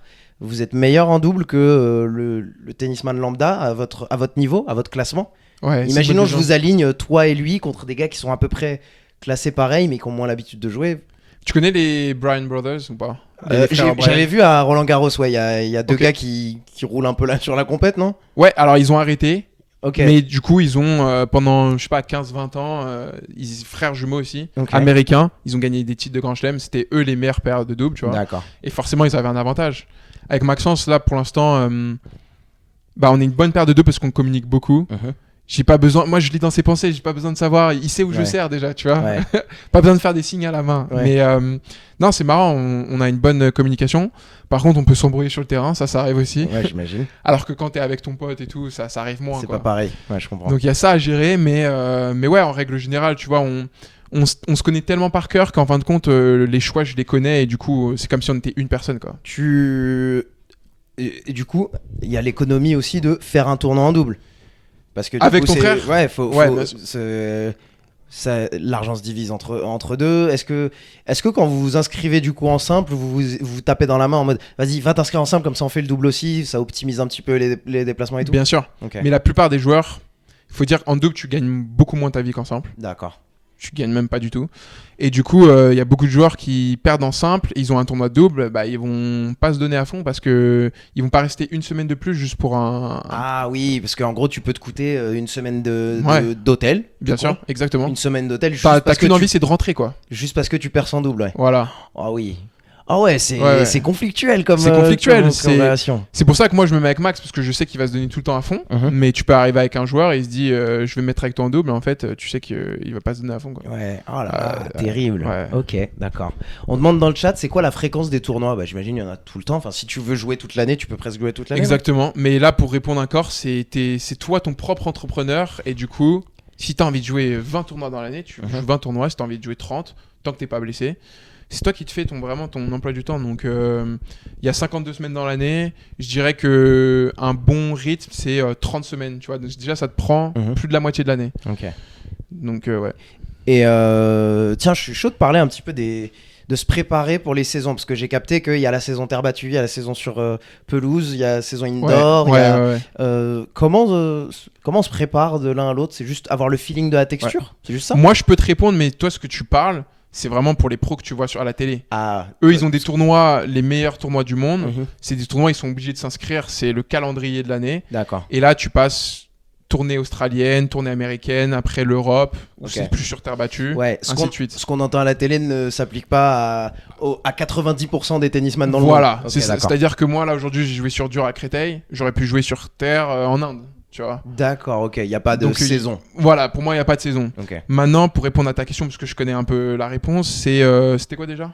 Bah, moi, je voulais savoir, est-ce que tu as de la préparation d'une surface à une autre, mais du coup, t'en as pas parce que tu peux passer d'une surface à une autre, toi. Nous, justement, l'avantage, ce serait de spécialiser. Est-ce que je me sens mieux sur terre et sur dur? Du coup, je fais toute ma saison sur terre. Pour les pros, il y en a, ils passent de Roland Garros. T'as même pas un mois pour passer sur gazon. C'est l'opposé, on va dire. Et du coup, ça dépend. Parce que même les meilleurs joueurs du monde, ils ont une surface qu'ils préfèrent. Et t'en as qui vont mettre plus l'accent sur une surface que d'autres, quoi. Ok. Donc, D'accord. T'as un autre métier dans le tennis que beaucoup de tennisman font. C'est ça la question. Je vous fais la présentation. Charles est sparring partner. Tu accompagnes les tennisman. C'est seulement sur des grands tournois, c'est ça? Donc sur les grands tournois, les tennisman qui sont en compétition, pour s'entraîner, ils peuvent commander Charles, demander je veux Charles à l'entraînement. Commander sur l'appli Uber Charles. Et ils peuvent demander à s'entraîner, à avoir un sparring partner. Moi j'ai toujours connu ce terme en boxe bien sûr. Mais du coup voilà, t'es sparring partner sur les gros tournois. Tu fais que Roland Garros en sparring partner ou tu fais d'autres trucs? Raconte-moi comment t'arrives à être sparring partner déjà, de base. Nous, on a la chance quand même qu'au tennis, en France, on a un des 4 plus gros tournois du monde. Tu vois. Donc, il y a en Australian Open, US Open aux États-Unis en septembre, Roland Garros et Wimbledon. Et du coup, tu t'en doutes, c'est que sur les gros tournois où déjà ils ont le budget pour avoir des sparring pour les payer parce que c'est la qualité, ils aident les pros à remplir les entraînements. On peut dire légalement, on peut prendre combien en sparring si on fait tout un tournoi? On va dire 150 par jour. 150 par jour si tu fais tout un tournoi, c'est 3 semaines un tournoi? C'est un bon salaire. Tu peux être content de tes 3 semaines. Exactement. Par contre, faire les 3 semaines, c'est ambitieux. Ça doit être dur pour toi physiquement. Ouais, c'est ça. Faut pas se blesser, faut pas faire n'importe quoi. Ok. Donc comment t'arrives à faire ça déjà? C'est connu, j'imagine. Ouais, c'est connu. Moi, je suis pas le premier sparring de France. Donc j'ai vu les autres années, il y avait tant de sparring. Il y a un jour, j'ai postulé, j'ai reçu une offre, il y a des gens qui m'ont conseillé, donc j'ai appelé la bonne personne. Ils ont retenu ma candidature parce que j'avais le classement pour. Il faut quand même un classement minimum. Donc en France, c'est négatif, on va dire. Faut être un bon joueur. Et pareil, faut avoir une personnalité où tu peux parler anglais, ça aide. Bien sûr. Ils te demandent de pas prendre de photos avec des joueurs, de respecter quand même la vie des joueurs. Bien sûr. Donc il y a des règles comme ça. Tu débarques pas comme ça en tant que sparring. Pas tout le monde peut faire sparring. Et ensuite, par contre, tu es à la disposition des joueurs, comme tu as dit. Donc tu peux faire à Roland Garros les filles et les gars. Tu connais ton emploi du temps la veille à 21h avec qui tu vas jouer. C'est quelque chose. Il y en a qui peuvent te décommander le matin même. Ah ouais. Bah oui, mais j'étais avec toi à Roland Garros. On était sur un de tes sparring. On est allé sur le terrain et t'as dit il est pas venu. Il est pas venu. Il préfère faire physique ou il mange. Ok. Putain, fou ça. Et du coup, toi, t'es arrivé sparring. On y va pour balancer un peu des noms. T'as fait sparring avec qui? Je vais te citer les plus grands joueurs. Vas-y, les 5 et joueuses. Vas-y. Alors j'ai fait Rybakina, qui est dans le top 5 je pense actuellement. Je sais même pas. Et ensuite j'ai fait Rune, Rude, Stefanos, Tsitsipas. J'ai pas fait Alcaraz. J'ai fait quoi d'autre? J'ai pas fait Zverev. Il y a certains joueurs qui demandent pas de sparring. Ça faut le savoir. Mais j'ai fait aussi Urkas, pour ceux qui connaissent au tennis. J'ai fait Fritz quelques fois. Voilà, dans le top 20, j'ai fait Ben Shelton. Dans le top 20, j'ai fait au moins la moitié. Ok. C'est lequel où le job de sparring est le plus dur? Le joueur? Ouais, où toi, ça te challenge le plus. Parce que toi, tu dois t'adapter à eux, ou en tout cas faire ce dont ils ont besoin. Bien sûr. C'est qui est le plus dur pour toi? Le plus drôle dans ton job de sparring, c'est que les pros, t'es là pour eux, et eux, ils vont te traiter différemment dans le sens où il y en a qui vont te demander il y en a qui vont être demandeurs, il y en a qui vont te laisser tranquille. T'en as qui ils vont pas te mettre la pression, mais en fin de compte, tu dois t'adapter. C'est la qualité principale pour être sparring, c'est que tu dois t'adapter. On va dire avec Steph, il frappe fort, c'est dur, les entraînements sont intenses parce que t'en as aussi qui vont te demander pour l'entraînement avant le match. C'est une demi-heure, tu vois. Il y en a, ils vont te demander pour un entraînement entre les deux matchs parce que tu sais, tu joues tous les 2 jours. Et ça peut durer 2 heures, 3 heures, tu vois. Donc avec Steph, c'est des entraînements 2 heures, 3 heures à son intensité. Ah ouais, 2 heures, 3 heures avec Tsitsipas. Et derrière, on te recommande sans pause. J'ai pas pu manger. Ah oui, peut-être t'as pas vu l'application et il y a un autre gars qui t'a commandé. Voilà. Donc t'as déjà fait une journée où tu t'es envoyé 6 heures. un back to. Oh là J'ai là déjà fait là 6 là. heures, T'as fait qui? Vas-y, dis-moi qui t'as fait ensuite. Bah Steph 3 heures. Ensuite, c'était un joueur français, je me souviens plus du nom. Ouais. Et j'ai fait Adam Walton, un Australien que je connais aussi, 1 heure. On a fait un set, des points. Je devais faire droite-gauche, droite-gauche. Ah là, t'arrives, t'es cramé. Donc, voilà. Ouais, j'ai fini en crampe en fait, tu vois. Ah, putain. Je me suis vraiment demandé, est-ce que je peux revenir demain? Ah ouais, putain. Oui, là, du coup, 150 balles la journée, t'es un peu cassé pour cette journée-là. C'est ça, ouais. D'accord. On demande dans le chat, et encore une fois, ceux qui écoutent a posteriori, il faut venir sur les lives. On demande, est-ce que t'as des moments sympas en sparring? C'est qui le plus cool en sparring déjà? Avec qui tu passes un bon moment? Moi, j'ai bien aimé Steph. Ouais. J'utilise comme référence parce que on a le même âge.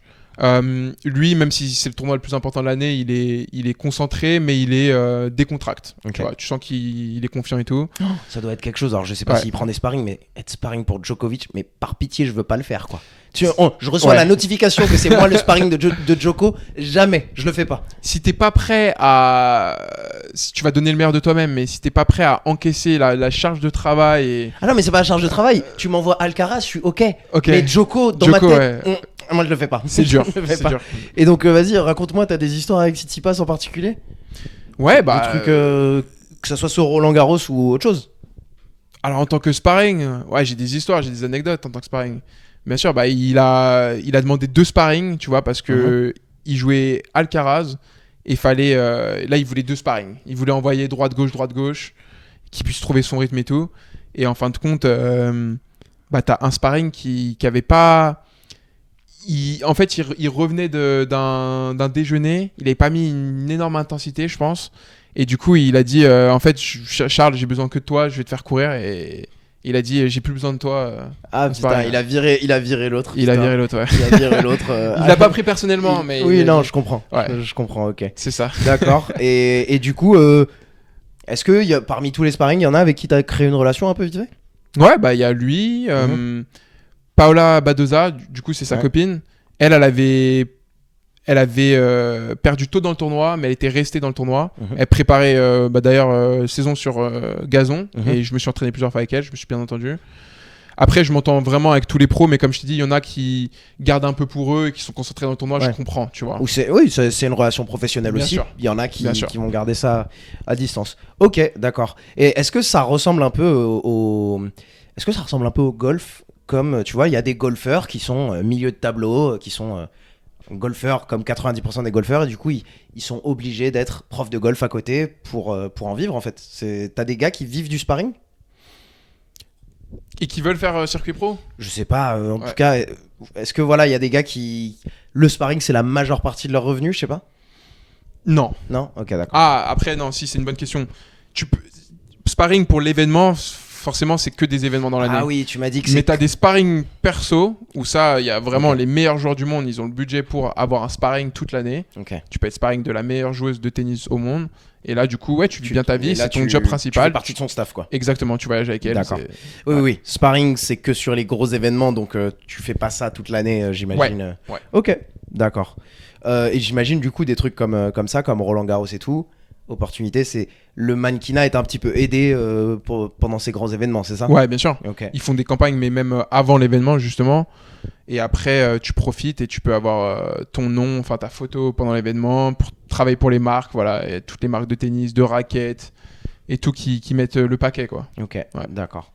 Et sponsoring, je suis chaud de parler un peu sponsoring. Ouais. À ton niveau, tout le monde est sponsorisé ou pas? Pas du tout. Genre sur le tournoi que j'ai vu aujourd'hui, il y a des gars qui ont des raquettes, il y a des gars qui avaient full équipement, le même équipement, mais en fait c'est eux qui ont payé. Ah ok. Ah oui, mais des fois ils essaient un peu de faire du pied aux marques en mode regardez, je m'habille de A à Z chez vous. Exactement. Eh ben, c'est malin. d'accord. Toi, il y a qui t'accompagne là aujourd'hui? Moi en raquette, il y a Technifib. Ok. Voilà, donc il m'accompagne bien. J'ai le classement pour, on va dire en France. Quand tu fais partie des 100 meilleurs joueurs français, ils t'aident. C'est pas toutes les marques. Donc voilà, je suis quand même. C'est quand même sympa. Eux, c'est en raquette. C'est en raquette, en cordage, parce que c'est la même chose. Ok. Et en équipementier, je travaille avec Putain, plusieurs tu marques. déconnes, t'as un sponsor cordage, t'as oublié ton cordage, tu lâches 40 balles. Ah, Tu déconnes, Charles. Et ouais. Ok. Mais j'aurais demandé le même cordage. Je suis Ouais, resté fidèle. Ouais. Après, non, mais en vêtements, comme tu as dit, en fait, ça dépend pas. Ça dépend du. Forcément, plus t'es au haut niveau, plus tu vas avoir de contrats. Mais tu vois des mecs à la télé qui sont 30 mondiales. Ouais. Et qui sont pas habillés. Et ouais, ils sont pas habillés.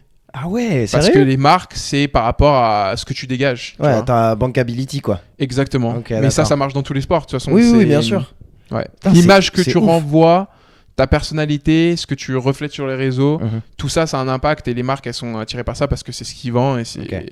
Et donc, par exemple, je t'ai vu avec Lacoste. Lacoste, ils viennent te voir toi, clairement pour l'influence, les réseaux, le modeling, mais pas pour le tennis, soyez honnête. Je sais pas. Pour le tennis, alors si tu prends le tennis directement, enfin si tu mets que le tennis, j'ai pas un classement suffisant pour décrocher un vrai contrat avec Lacoste. Mhm. Faut faire partie des 200 meilleurs joueurs mondiaux, faire les grands chelems, Ok.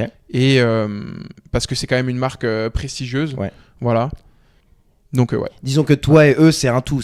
Il y a le tennis, il y a le modeling, il y a l'influence. bien sûr. Le tout fait que t'as un profil qui fit pour eux. Ouais. J'apporte. Je pense que c'est une marque qui est intéressée par mon profil. Mhm. Et on envisage qui peut être envisageable par la suite. Après, tu peux être avec d'autres marques. Il y a d'autres marques aussi à qui je suis intéressé. Mais si t'es pas avec eux, ils ont d'autres personnes, quoi. Tu vois, ils vivent bien. Ok, d'accord. Ouais. Ok. Toi, c'est quoi ton best souvenir d'un grand chelem où t'as pu être sur place, que ce soit en invité ou en sparring? J'ai fait Wim et Roland Ok. pour l'instant. Ça- Ouais. En tant que tennisman, enfin voilà, t'as l'ambition d'y être. Ah c'est ouais, quelque chose. ouais, c'est un rêve. Mm. Je pense Roland, je kiffe parce que c'est vraiment à la maison. Je pense Mhm. que c'est le meilleur grand chelem pour moi parce que c'est vraiment un rêve d'inviter tous mes potes dans quelques années, on va dire, et de pouvoir jouer devant ma famille à Roland-Garros et de faire un truc. Par contre, j'ai passé une journée à Wimbledon et c'était vraiment là aussi un rêve, quoi. Ok. C'est vraiment la tradition en Angleterre. Tu sais, t'es habillé en blanc. Mm. Bon, ce jour-là, il a pas fait très beau, mais vraiment, le site est magnifique. Enfin, tout est fait, c'est vraiment magnifique. C'est marrant, il m'avait raconté les décalages culturels. Alors, Roland Garros reste très pro, ça reste un grand chelem et tout. Ouais, Mais ils m'ont un peu expliqué, par exemple, un ramasseur de balles à Wimbledon, il est robotique, quoi. Il est censé. Les mouvements, etc., ils sont complètement carrés. Là où à Roland Garros, les ramasseurs de balles font bien leurs mouvements. Il y a beaucoup de recrutement et tout, donc c'est les meilleurs. Mais c'est pas aussi robotique. Et toute cette attention aux détails de Wimbledon s'applique à tout, quoi. Juge de ligne, Bien sûr. patati patata. Ouais. Même les jardiniers, enfin, je sais pas si t'as vu, mais. Ah non, bah écoute, putain, mais tu me mets le mot-clé. Jardinier de Wimbledon, mais bien sûr, maintenant que tu me le dis, ça doit être un job de ouf, Ah mais ouais. j'ai jamais vu passer de truc, mais j'imagine Ok, que ouais. l'herbe elle est coupée au ciseau, je pense, c'est ça? L'herbe, alors j'ai l'anecdote parce que j'ai fait la journée là-bas, on m'a dit, Vas-y. c'est 8 mm et partout, tu vois, pour avoir le terrain là-bas. Et Donc, pas neuf, quoi. Non. Oh Mais tu là vois, là par là contre, là. au début, l'herbe est super bien coupée et à la fin du tournoi, avec tous les pros qui font leur pas, Ouais, c'est un ils peu- ont pas le temps de refaire forcément Ouais. la nuit. Et du coup, tu vois, en finale, bah, c'est. C'est un petit peu plus saccagé. Ouais. Exactement. Ok, d'accord. Exactement. Putain. Moi, ça me marque. Moi, je suis pas du tout du tennis. Ouais. La terre battue après un match d'un Alcaraz, c'est des boss. C'est des Ah oui, boss. Enfin, c'est un truc chantier. de ouf. Les trucs, ça ressemble comme ça. Ouais. Et le matin, t'arrives, nickel. C'est ouf. ça. Il y a de l'entretien. Il y a Pauloup qui demande dans le chat, encore une fois, faut venir pendant les lives. Est-ce qu'il y a un protocole spécial pour les sparring à Wimbledon? Moi, j'imagine, t'as ton appli. tu te Moi, fais j'ai booker. fait en tant qu'invité à Wim. Ah, ok, j'ai d'accord. pas encore fait sparring. D'accord. C'était juste en France. Je pense qu'ils sélectionnent plutôt quand même British, des locaux. bien sûr des locaux. Après, c'est possible, mais pareil, je pense que Wim, ça doit être encore plus, tu vois. Sélectionner, ils doivent Ils doivent sélectionner, sélectionner, ouais, particulièrement. vraiment. Ouais, vraiment. Ok. Moi, je voulais un petit peu savoir. Du coup, tu choisis tes tournois, tu vas analyser tes tournois, mais toi aussi, tu as ta carrière modèle et influence. Par exemple, là, sur les prochains mois, comment tu regardes, comment tu construis tes prochains mois? Est-ce que ton année 2025, tu sais exactement où tu vas ou c'est un peu au feeling? ah, je me sens bon au tennis. Ouais. Vas-y, je vais un peu charbonner le tennis. J'ai envie de te dire, c'est un peu au feeling. Hein. Ouais, vraiment. Ouais, Comment tu te sens sur le moment, Mhm. tu fais des choix et en fait, t'as ton emploi du temps, tu peux pas trop le savoir en fait. Mhm. T'as des tournois qui sont mis à l'avance, donc là il y a déjà les tournois en avril, Ouais. quoique il y a même pas encore mai, tu vois. Donc tu peux savoir quel tournoi il y a, mais comme je t'ai dit, après il y a des listes, tu regardes au dernier moment, tu peux changer des options par rapport à quand est-ce que tu vas rentrer. Donc je trouve que c'est bien d'avoir un choix et que tu t'y ailles à 100%, même si Ouais. et tu regardes pas à côté. Mais voilà, s'il y a un truc qui se présente, par exemple là je retourne à Miami Mhm. parce que il y a le Miami Open et qu'il y a 150 000 trucs à faire. Mhm. Et donc là je mets pas le tennis de côté, je vais m'entraîner là-bas, mais je mets les tournois de côté. Mhm. Et du coup là je vais faire le plus de contenu possible, je vais m'entraîner, je vais passer du temps avec des gens qui peuvent m'aider et voilà. Ouais, trop bien. Ouais. On n'a pas tant parlé de ta carrière. J'ai envie de parler de ta carrière sur le terrain. C'est quoi ton meilleur match, ta meilleure perf? J'aimerais savoir c'est quoi ton prime? Raconte-moi. Tu dois me sortir un match où putain faut que je vois la vidéo de Charles. Raconte. Un meilleur match. J'en ai pas un en particulier. Ou alors un meilleur tournoi, un tournoi où J'aimerais bien en sortir un où tu sais j'ai tué le mec. Oui, disons que ta réponse c'est t'aimerais me dire que ton meilleur match est à venir, j'imagine. Ouais, bien sûr. Bah, mais ouais. je sais pas, ton meilleur tournoi où t'es allé le plus loin, Je pense que le meilleur achievement qu'on a fait avec Max, c'était les demi en double, tu Ok. vois. Donc pour te dire qu'on a plus kiffé ce tournoi-là que ma meilleure victoire en simple, tu vois. D'accord. Ça nous a procuré un Avec- feeling avec ton frère. avec ton frère d'aller loin comme ça. Après, ouais, aux States, il y avait quand même des enjeux où, tu vois, j'ai gagné pour ma team des matchs importants. Dans ma carrière professionnelle, j'ai gagné des mecs à 600, 500, mais pour l'instant, il n'y a pas eu de grosses victoires significatives. Tu Quand vois. même, un mec à 600, 500, faut Ouais, le chercher bien sûr, quand même. bien sûr. Mais tu vois, j'ai pas la référence. J'ai gagné 7-6 au dernier, 3h30 de match Oui. sur le central avec 2000 personnes. Tu vois, j'ai pas encore Oui, connu ça. Ça, tu l'as pas encore. Ouais. Ok. Non, bah écoute, je te le souhaite complètement. J'aimerais savoir un petit peu comment t'as vécu tes Jeux Olympiques, toi. T'as fait quelque chose de particulier? Je me rappelle aux Jeux Olympiques. Alors, je voulais assister à l'événement parce que c'est en France, c'était une fois dans la vie. Donc, je me voyais pas faire 3 semaines de tournoi au bout du monde. J'ai fait la cérémonie. Ah, je savais pas. Ouais, la cérémonie, j'étais pas, tu vois, au bord de scène. Mais en fait, j'ai traîné dans Paris tout seul. Enfin, j'ai rejoint des potes et tout. Et du coup, c'était marrant. Après, je l'ai regardé à la télé. Je suis rentré chez moi. Ensuite, je suis parti à Monastir sur des tournois justement pro. Et là, on m'a invité grâce au mannequinat et faire une collab en tant qu'influenceur à la demi-finale de basket. Putain, c'est stylé ça. Ouais. Donc, c'était pas France, c'était Serbie contre États-Unis. Mhm. Et mais tu veux que je retrouve la photo ou pas? Ah, bah oui, carrément. C'est quoi, t'as eu une place de ouf? J'avais une place en courtside, donc première. Ah là. C'est qui t'a invité? Derrière le but. C'est grâce à Alibaba avec W Management. Ok, je capte. Et du coup, il y avait Travis Scott qui était juste à côté. Oh là. T'as vu quand même, Oui. T'avais Le quand star même, system de ouf. les 5 au basket qui faisaient des paniers, qui faisaient des dunks Ouais. à côté de toi. Donc, Oh là. je vais retrouver ça assez Mais vite. du coup, c'était- tiens, le temps que tu recherches, Ouais. est-ce que t'as un agent pour le tennis ou pas? Ça n'existe pas le concept d'agent au tennis? Si, bien sûr, je pourrais. Ok. Après, pour l'instant, j'ai pas le budget pour recruter l'argent. Ok. Et ouais, faut être pro, je pense. À ton ranking, il y a pas beaucoup de monde qui ont un agent, si En ce n'est tant que personne. mannequin, influenceur et tennis, si je commence à faire 2-3 résultats, si je peux avoir un agent très vite. Mais genre, je te parle de tennis purement, il y a pas beaucoup de gens qui ont un agent à ton Non. ranking. Non. Ok, d'accord. Non, D'accord. c'est sûr que non. Des gens qui vont t'aiguiller, tu vois, mais un agent comme ça. Dans le chat, les gens ils sont en mode ça y est, Samy il va envoyer un message à Alibaba demain. Attends, on va voir les places, mais déjà il me dit Serbie contre les USA, il y a moyen Ouais, il y a moyen que ça Je vais donne retrouver envie. ça très vite. Donc- Bah, voilà, là, tu vois. Oh là là, énervé. J'étais Tiens, derrière, tu peux, tu peux montrer. Attends, montre à cette caméra. Montre à cette caméra là. Cette C'est ta caméra. caméra là. Il faut juste que tu caches ta tête pour le focus. Cache Ok. ta tête. Hop là. Et baisse un peu.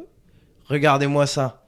Ah ouais, donc deuxième mi-temps là quand il y a les paniers de ouf, c'est de ce côté ou c'est côté opposé? C'était de ce côté où ils ont remonté. Oh là là là là, la mixtape Où, de ouf que t'as vu. franchement, je regarde le match, je connais le basket, tu vois, mais je me dis, mais qu'est-ce qu'ils font les États-Unis, tu vois, tu les entends pas, ils ont un retard de 15 points. Et la fin de match, c'était n'importe quoi. Ah, la lunaire, tu vois ça devant toi là. Devant toi, ouais. C'était qui avait carry ce match? Bah, je crois que Steph Curry, il avait commencé. Steph Curry. Steph Curry, il avait C'était un commencé. peu tout le monde sur ce match, Ouais. mais Steph, il te Steph, met il a 2-3 points. fini, ouais. Tu le vois pas, il te met 2-3 points Ouais. d'affilée. Oh là là, c'est terrible. Bon, après, ce qu'il a fait à la France, c'était encore pire. Ouais. On ne te pardonnera jamais, Stephen. Mais ouais. Ok, putain, sacrée expérience. Toi, t'as fait quoi Moi. comme grosse Alors, compète? en fait, comme je filmais du coup pour les jeux, mais je faisais que du behind the scenes parce que j'avais pas les droits de ce que je faisais. Tout ce que j'allais voir, c'était pour le kiff, purement pour le kiff. Ok. Donc, j'ai fait un match de USA Basketball dans les poules parce que je savais que c'était le début des jeux, je pouvais y aller. Je suis allé à Lille juste pour ça. J'ai checké Stephen Curry et LeBron James. Ok. Donc j'ai fait, c'est bon, mes jeux ils sont rentabilisés. Il peut se passer n'importe quoi, c'est rentabilisé. Bien sûr. Ensuite, j'ai fait du basket 3-3 à la Concorde, mais parce que c'était vraiment magnifique. Et puis les joueuses de l'équipe de France, je les connais, donc ça me donnait envie d'aller les voir, tu vois. Et pour moi, c'était un des plus beaux sites. Et derrière, qu'est-ce que j'ai fait de moi-même? Pendant les Jeux para, j'ai fait pas mal de para-athlétisme. Ça, c'était vraiment cool. Le Stade de France, il est magnifique et tout. Ça, c'était ouf.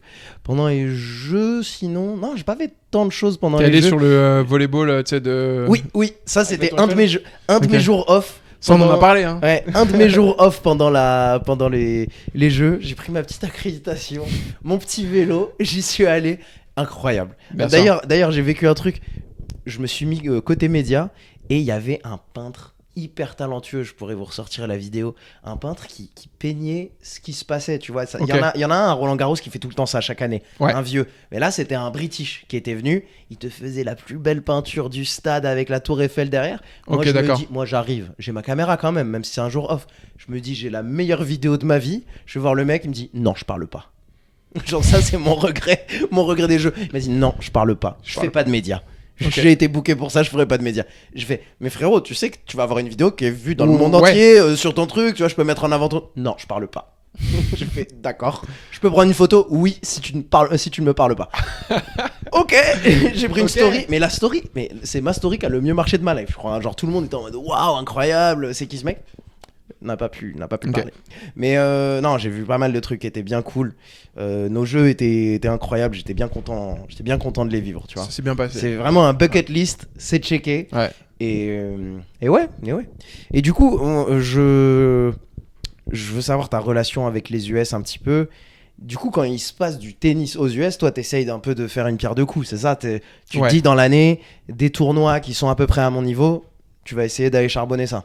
J'ai toujours une relation, j'ai envie de vivre là-bas, je me sens comme à la maison, j'ai vraiment mes repères et du coup, quand il y a des tournois ou quand il y a des trucs qui se passent là-bas, j'y vais. Par exemple, la dernière fois, j'y suis allé pour un mariage d'une amie qui s'est mariée en Virginie et j'en ai profité pour faire un tournoi là-bas, mais j'y suis allé pour le mariage, tu vois. C'est Tellement, marrant ça.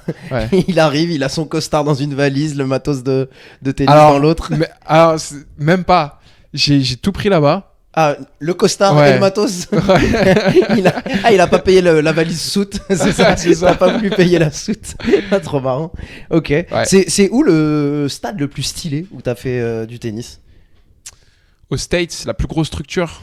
Pas forcément la plus grosse structure, mais un truc qui t'a fait vraiment kiffer, un truc joli. Parce que moi je trouve que c'est pas Ok. la même chose. La plus Ouais. grosse structure versus le truc Bien le sûr. plus cool. Parce que tu vois, sur les réseaux, toi t'as posté pas mal de vidéos de tennis, même sur des terrains qui sont peut-être pas forcément homologués. Moi je veux savoir ça. C'est où Ok, les terrains ok. de tennis les plus stylés où t'as pu jouer? États-Unis, ça fait vraiment. Tu vois, il y a le gros logo et tout, tu vois, c'est dans l'université, donc t'auras pas un gazon synthétique. D'ailleurs, c'est que du dur. C'est Ok. ça que je l'avais pas dit, mais quand tu vas aux US, t'as pas un match sur terre battue, c'est du dur. Tu D'accord. joues avec les mêmes balles, donc voilà. Ok. Et non, mais j'ai joué à l'USTA. En gros, c'est à Orlando. Ok. T'as une structure où t'as 100 terrains. C'est le centre national aux États-Unis. Ok. Et t'as des palmiers. Ah ouais, c'est kiffant. T'as 100 terrains, comme j'ai dit. Le centre national du tennis des États-Unis, c'est à Orlando? Il y en a plusieurs, mais Ok. l'USTA, ouais, la grosse base, c'est à Orlando, ouais. Ok, d'accord. Et donc, ouais, là, ça ça fait magnifique. kiffer. Et sinon, hors grosse structure, c'est quoi les terrains les plus stylés que t'as pu faire? Franchement, Arizona Ah State, ouais. Arizona State. Parce Ah qu'il y a Arizona State. Bah, hein. j'y étais, j'ai fait parce qu'il y avait un Super Bowl là-bas et j'ai visité Ok. Arizona State, la fac. Déjà, c'est magnifique et Ouais. j'ai adoré les panoramas en Arizona en général. Tu vois, genre quand tu conduis des belles montagnes et tout, donc je peux imaginer Bien sûr. C'est ça, c'est T'as terrain même, de t'as même tennis. une petite colline à côté des tennis où t'as une vue. T'as les avions qui se posent à l'aéroport, ils passent à pas loin, Au-dessus de ta ouais, tête. au-dessus de ta tête, c'est magnifique. Ok. Le campus, t'as vu comment il est fait. Enfin, Arizona, c'est vraiment. Ok, stylé. Ouais. Stylé. Ça me passe aussi par la tête, hein, j'ai envie de savoir tout ça. C'est quoi ton moment préféré dans ton sport? Genre moi, au foot américain, c'était le moment avant l'action, c'était moi le quarterback.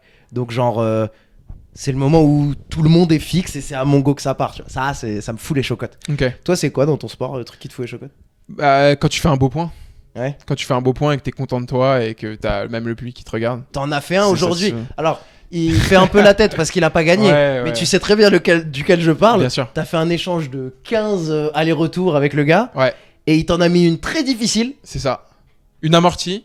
Je devais la chercher, je devais faire une course au filet. Mm. Et en fait, je l'ai remis, tu vois, à un angle pas possible. Magnifique. Alors, je vous dis, pour que vous vous mettiez en tête à quoi ça ressemble quand je fais des vlogs un petit peu quand je filme. À ce moment-là, je me dis quoi? Je me dis, ah tiens, il me manque pour ma vidéo une réaction.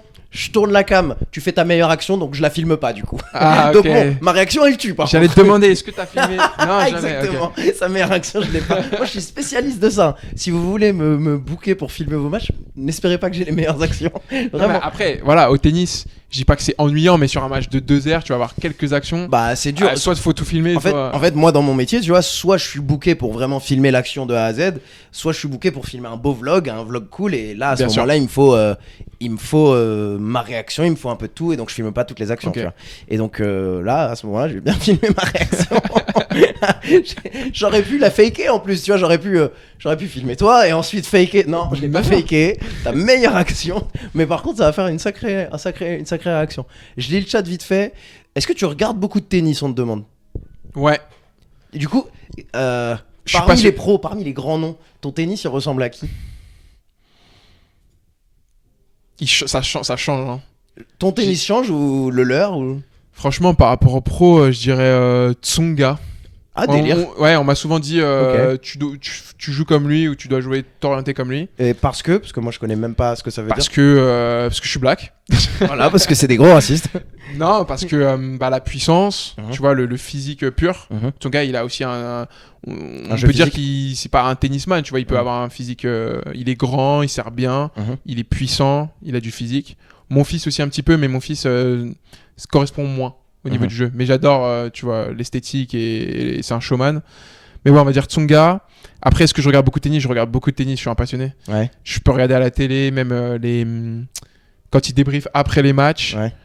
Je regarde les highlights souvent sur YouTube en fait. Ouais. Ils mettent rarement, je pense, avec les droits et parce que un des tennis C'est vrai long. qu'à chaque fois que Ouais. je recherchais des vidéos pour mes montages de Ouais. tennis, il y a très peu de highlights sur internet. Hein. Non, mais il y a très peu de matchs complets, tu vois. Ah oui, il y a Mais après- très peu de matchs complets. Mais par exemple, là, il y a Indian Wells et chaque jour, tu vas voir les highlights de chaque match, donc 4 Ok. minutes, les meilleurs points des matchs et c'est kiffant, je trouve. Et du coup, ça ressemble à quoi de regarder du film en tant que tennisman quand tu t'analyses, etc. Ouais. Tu regardes quoi? Tu cherches quoi? De regarder moi-même ou les autres. Je sais pas, l'un ou l'autre, parce que j'imagine Ouais. que tu peux regarder du film sur les adversaires hein, pour un C'est peu ça. te préparer. Ouais. Tu regardes du film sur toi, mais ça Bien ressemble à quoi de regarder du film au tennis? Moi, par joueur à la base, j'aime pas me regarder parce que, tu vois, quand je me visualise avant mes matchs, tu vois, dans les pensées que j'ai dans ma tête, j'ai envie de jouer d'une certaine façon et quand je me regarde, je me dis, ah putain, j'ai du chemin à faire. Enfin, Mhm. j'aime pas ce que je fais. Je suis un peu exigeant avec moi-même. Mais quand je regarde les autres, je me dis, ouais, je regarde le jeu de jambes en fait. Des D'accord. fois, je regarde la frappe, là Ok. où ils jouent, ok, ils ont fait quel schéma. Des fois, je regarde le jeu de jambes parce que c'est beau, je me dis, waouh, ça mouline bien et tout, ça bouge bien, ils ont un bon physique, ils font des glissades, ça bouge partout. Ouais. Ok, Ouais. d'accord. Ok, trop bien. Ouais. Non, mais moi, je me suis toujours demandé ça parce qu'il y a tellement de choses à Bien regarder sûr. quand tu regardes le film. Ouais. Il y a une certaine capacité que tu as envie d'ajouter à ton bac. J'imagine que voilà, tu es en progression constante. Aujourd'hui, c'est quoi le truc que tu essayes d'ajouter à ta caisse à outils? Que des détails. C'est Genre, que des détails. vas-y. Je suis Bah- je suis passionné par ce genre de truc. Ouais, non, bien sûr. C'est le placement au service, tu vois, parce que la puissance, je l'ai, je tape comme un pro, Mhm. mais les détails, c'est combien de services tu vas mettre dedans Mhm. et bien les placer pour pas que ton adversaire y retourne. Donc ça, ensuite, même au niveau du physique, tu vois, je me sens bien physiquement, mais j'ai encore à m'améliorer, tu vois, en vitesse, en œil, donc c'est-à-dire que l'œil c'est super important parce que plus tu vois la balle tôt, plus tu te déplaces vite et t'as pas forcément besoin de... Tu fais du cognitif ou pas? Parce que je sais qu'il y a beaucoup de tennisman Ouais. qui font du travail hand-eye coordination, nanani nanana. Bah pas trop, et Ok. franchement ça je devrais en faire chaque jour, tu vois. Ouais. Je suis un peu lazy par rapport à ça. Mais t'as vu tout à l'heure sur mon échauffement, j'ai fait un peu de basket, un peu de foot Oui, et oui. tout. Max il m'a envoyé les balles et c'est là où j'ai pu travailler un peu l'œil. Ouais. Ok, d'accord. En fait, j'avais rencontré un coach en cognitif qui coach plein de sportifs différents et il m'avait expliqué comment les tennisman de très haut niveau, enfin, ils ont une prise d'information qui est incroyable. Qui est incroyable, Mm. ouais. C'est différent, mais par exemple, tu vois, ça m'a impressionné. Je regarde des podcasts en Formule 1. Mhm. Pareil, en Formule 1, tu dois la avoir un prise œil. d'info. Ouais, c'est... La prise d'info, elle est dingue. Ouais. Ok, bah écoute, hyper intéressant. De quoi on a d'autres à traiter là, actuellement? Moi, Mais écoute, il y a juste un truc que j'avais oublié de dire, tu vois, dans la discussion, Ouais. c'est que je reviens l'été après les États-Unis, tu vois, donc je veux me consacrer au tennis. Ouais, vas-y. Il y a le mannequinat que je veux commencer avec Max. Mhm. Et je fais mes premières vidéos qui marchent bien sur les réseaux. Donc tu vois, il y a les 3 et tout. Je me Ouais. sentais bien, je me sentais en forme. C'était cool, c'était une bonne période. Attends, Et- je devine, il y a une blessure. Il y a une blessure. Allez. Il fallait que ça arrive. Comment tu... Non, t'as vraiment deviné? Non, je l'ai vraiment deviné, hein. Franchement, je le savais pas. Mais le storytelling, tu vois, je commence à le sentir venir. Là, soit il y a Ok. une blessure, soit il y avait une rupture. Moi, je me dis, soit il y avait. Ouais, c'est l'un ou l'autre. C'est l'un ou l'autre. Je me suis séparé de ma copine et du coup, je pouvais plus mettre un pied devant l'autre. Non, mais ça arrive. Ça arrive, pour ça certains. arrive, ça arrive. Ça arrive pour certains. Alors, je vais taire le nom de cet athlète, mais un gars que je connais bien. Ok. Rupture quelques semaines avant les JO. Ouais. Et il m'a clairement dit, il a pas performé. En partie, il y avait ça dans la tête. Bah, bien sûr. Ok, on retourne sur ton histoire. Blessure, du coup. Tu t'es fait quoi? Tu m'as spoilé. Et du coup, non mais je me suis fait ça comment? C'est ça la question. Je vais encore spoiler. T'as fait une connerie, t'étais en scooter, t'as fait un truc. Ok, pas de scooter parce que ça, je sais que Oui. c'est dangereux. T'as fait de l'escalade. Mais t'as si tu vois sur des vidéos sur Insta avec Maxence, on a commencé le tennis et tout. Mais je t'ai dit, on a fait tous les sports. On est et du coup, on a fait des saltos. Depuis qu'on est petit, on fait des saltos, Ok. des sauts périlleux et tout. Et là, j'ai voulu faire tester un truc pour une vidéo. Je suis mal retombé. J'ai senti un truc sur mon genou et en fait, il y a un bout de mon ménisque qui s'est déplacé et j'ai dû me faire opérer. Aïe aïe aïe aïe aïe aïe. Donc, je pensais que terrible. j'étais invincible, tu vois. Depuis petit, je Ouais. fais des saltos, je peux retomber. Ah, tu t'es jamais rien cassé, je me suis jamais. jamais rien cassé. Ah, putain. Mais là, j'en ai enchaîné plusieurs à la suite. Je suis mal retombé, je me suis déséquilibré. Et ça m'a fait un choc. Enfin, je me suis dit, mais qu'est-ce que j'ai fait? Ah, Enfin, je suis humain. Ah, je suis Exactement. humain. Ah, c'est terrible. Donc ça a tout coupé en fait. Ok, d'accord. Donc, Et ah oui, et donc t'as mis combien de temps à te remettre de ça? bah, pas longtemps en vrai, parce que 2 semaines après, je me suis fait opérer. C'était quand même facile. Mhm. Ça a duré 40 minutes. Il a Ouais. juste retiré le bout. En fin de compte, c'était un truc qui bloquait le genou. Ok. Donc je devais me faire absolument opérer. Et après, tu mets 1 mois et demi à récupérer. Ouais, et... tu t'es pas fait les croisés. Voilà, c'était pas 8 Ok. mois. Par contre, je l'ai tellement mal vécu Mhm. qu'en fin de compte, dans ma tête, c'est comme si c'était la fin de ma carrière. Ah putain. Tu t'imagines? Ouais, Parce que bah oui, c'est vraiment la j'imagine. première blessure. Ouais. Et j'étais dans mon lit, je faisais rien. Et là, T'as été crack shield. Il y Ouais. a eu ton bouclier qui a été percé. Ah, complètement. Ok, putain. Ouais. D'accord. Mais du coup, c'est quoi la blessure la plus commune et redoutée au tennis? Parce que bon, basket, foot américain, c'est les croisés. Ouais. Tu vois? Ouais. C'est quoi les blessures Quand tu récurrentes? commences au tennis, ça s'appelle tennis elbow en fait. Ouais. Avec la raquette, tous les impacts que t'as, ton coude il subit et du coup t'as mal au coude. Je sais pas comment Ok. trop expliquer, mais Ouais. c'est récurrent. Mais donc tout le monde connaît un petit peu ça. Est-ce que Ouais. c'est. En gros, c'est pas les croisés en mode boum, t'es éclaté. C'est genre tu as mal en constant et tu continues à taper dedans. Exactement, ouais. Et c'est de plus en plus intense. Ok. Les croisés, c'est quand tu tombes Oui, mal quoi. c'est Ouais. c'est Ouais. un truc et t'es out. Et du coup, toi, Bien sûr. tout le monde le vit en fait, ce truc du coup. Alors, une bonne majorité. Ok. Ouais. Parce que tu vois, avec les cordages, en fait, t'as des vibrations et tu le sens quand t'as des impacts. Ok. Quand par exemple, quand t'es petit et tu utilises une raquette pour adulte, et bah c'est là où tu vois le plus. Tu vas le sentir. Tu vas le Ok. sentir. Après, j'ai envie de te dire la cheville. Quand tu joues sur terre battue et que tu retombes mal Mm. et que ta cheville elle répond pas, tu veux l'emmener là et en fait elle va là-bas. Bon voilà. Et pour le mal de coude, franchement, moi ça me parle de ouf parce que Ouais. je connais le baseball et au baseball, les pitchers ils ont beaucoup ça. Ok. Il, Quand tu regardes au ralenti, il déforme. il se c'est- défonce. ouais. Et moi, je l'avais un peu en tant que quarterback. Au milieu de ma saison, à force, chaque entraînement, tu lances 150, 200 ballons. Ouais, de lancer comme ouais, ça. de lancer, Ouais, tu ouais. vois. Tu lances 150, 200 ballons 2 fois par semaine, si t'as le match, si tu te fais cogner en plus dans le bras et tout. Donc ça, je l'ai vécu. Et c'est un truc, en gros, que tu traînes et que t'encaisses. Mais vous avez un sujet de matos. Est-ce que, par exemple, t'as testé une certaine raquette qui transmettait les vibrations un peu mieux et qui te faisait moins ça? Il y a peut-être des Tu raquettes qui mets font ça mieux. un anti-vibrateur. Tu vois ce que c'est un anti-vibrateur? Sérieusement, ça existe? Ouais. Putain, genre c'est comme un silencieux sur un pistolet dans Call of, quoi. Non, mais la vérité, c'est ça. Exactement. Ouais, hyper intéressant. Et donc Ouais. ça ressemble à quoi? Bah, c'est un petit bout de caoutchouc que tu mets entre ton cordage. Et du coup, ça vibre moins. Putain, c'est Ouais. trop drôle, mais moi Ouais, j'ai c'est. aucune idée que ça existe. Il y a quoi d'autre comme matos que les gens ne voient pas au tennis? Parce que vous avez peu de trucs à part votre raquette, tu vois. Je Il y a quelque cherche. chose? Non, enfin, s'il y en a Non. pas, il y en a pas. Hein, mais Non, mais non. ce truc, pour moi, c'est quelque chose que les gens qui connaissent pas ne savent Ouais. pas. Non, non, après, tu changes ton cordage, ton grip régulièrement, tu vois. Ouais, d'accord. Mais non, à part ça, Ok. tu mets pas des ressorts en dessous de tes chaussures. y a Oui, pas de- oui, non, j'imagine bien. Ouais. J'ai envie de parler d'oseille encore là. Qu'est-ce qu'on n'a pas traité au sujet de l'argent chez les tennisman parce qu'on le voit passer tout le temps que vous êtes les gars les plus en galère. Le split des tournois, tu m'avais Ouais, dit que ouais. vous touchez le moins. Qu'est-ce que je sais pas sur l'économie d'un tennisman? Ou toi, t'as peut-être une histoire, une anecdote, un truc sur un tournoi? Moi, je sais, Qu'est-ce que moi, j'arrive pas à me plaindre déjà parce que, Mhm. ouais, les tennisman sont en galère, mais on relativise. Mhm. Il y a des gens qui sont encore plus en galère. Tu vis de ta passion quand même. Ouais, Enfin, ouais, bien sûr. tu vis pas de ta passion, mais tu fais ta passion. Mhm. Ensuite, ouais, il y a des anecdotes. Bah, en fait, tu fais des choix bizarres, quoi. Donc, il y a un moment, tu te dis, allez, je vais économiser 30 € et du coup, je vais dormir dans un truc pourri. Et tu vois, tu commences à faire des choix vraiment très bizarres. T'as eu un tournoi qui t'a coûté beaucoup plus que prévu, par exemple? Je me Toi demande- ou ton frère? Je Ouais, sais bah, pas. un tournoi où en fin de compte, je devais me faire héberger. Ah. Et c'est un tournoi où ça coûte cher, quoi, aux États-Unis. Ouais, Du coup, je me fais pas héberger parce qu'au dernier moment, il se passe un truc. pas dispo. Et là, bah, j'ai qui pour appeler, j'ai personne, je prends des hôtels. Et Ah ouais, tu lâches un. Bah, dépendamment, ça peut être où? C'était où? C'était vers Miami. Ah, En Floride, donc, Miami, ça dépend du 200 moment. balles par Ça- jour. Ouais, voilà, ça dépend du moment de l'année. Tu lâches vite 200, 250 Exactement. balles Ouais. minimum. Ouais. Là, le dernier Super Bowl, c'était à Nouvelle-Orléans. Et bon, moi, j'y suis pas allé, mais j'ai quand même regardé Booking, tu vois. Il y avait rien sur la semaine du Super Bowl. Alors, tu connais, ils augmentent les prix parce que c'est Ouais, le Super Bowl. ouais. Il y avait rien sous 2000 $ la semaine, tu vois. Et encore, tu Pour vois. faire aller-retour depuis la France. Non, je te parle juste de l'hôtel. Ok. Juste de Ah oui, l'hôtel, ok, d'accord. c'était pour 5 jours, c'était 400 balles la nuit. Tu D'accord. vois. Et il y avait rien en dessous. C'est pour ça, Las Vegas, je vous apprécie beaucoup Las Vegas parce que c'était le Super Bowl d'avant. Quand j'y suis Ouais. vraiment allé, il y a tellement de chambres d'hôtel que Super Bowl ou pas Super Bowl, il y a assez d'offres.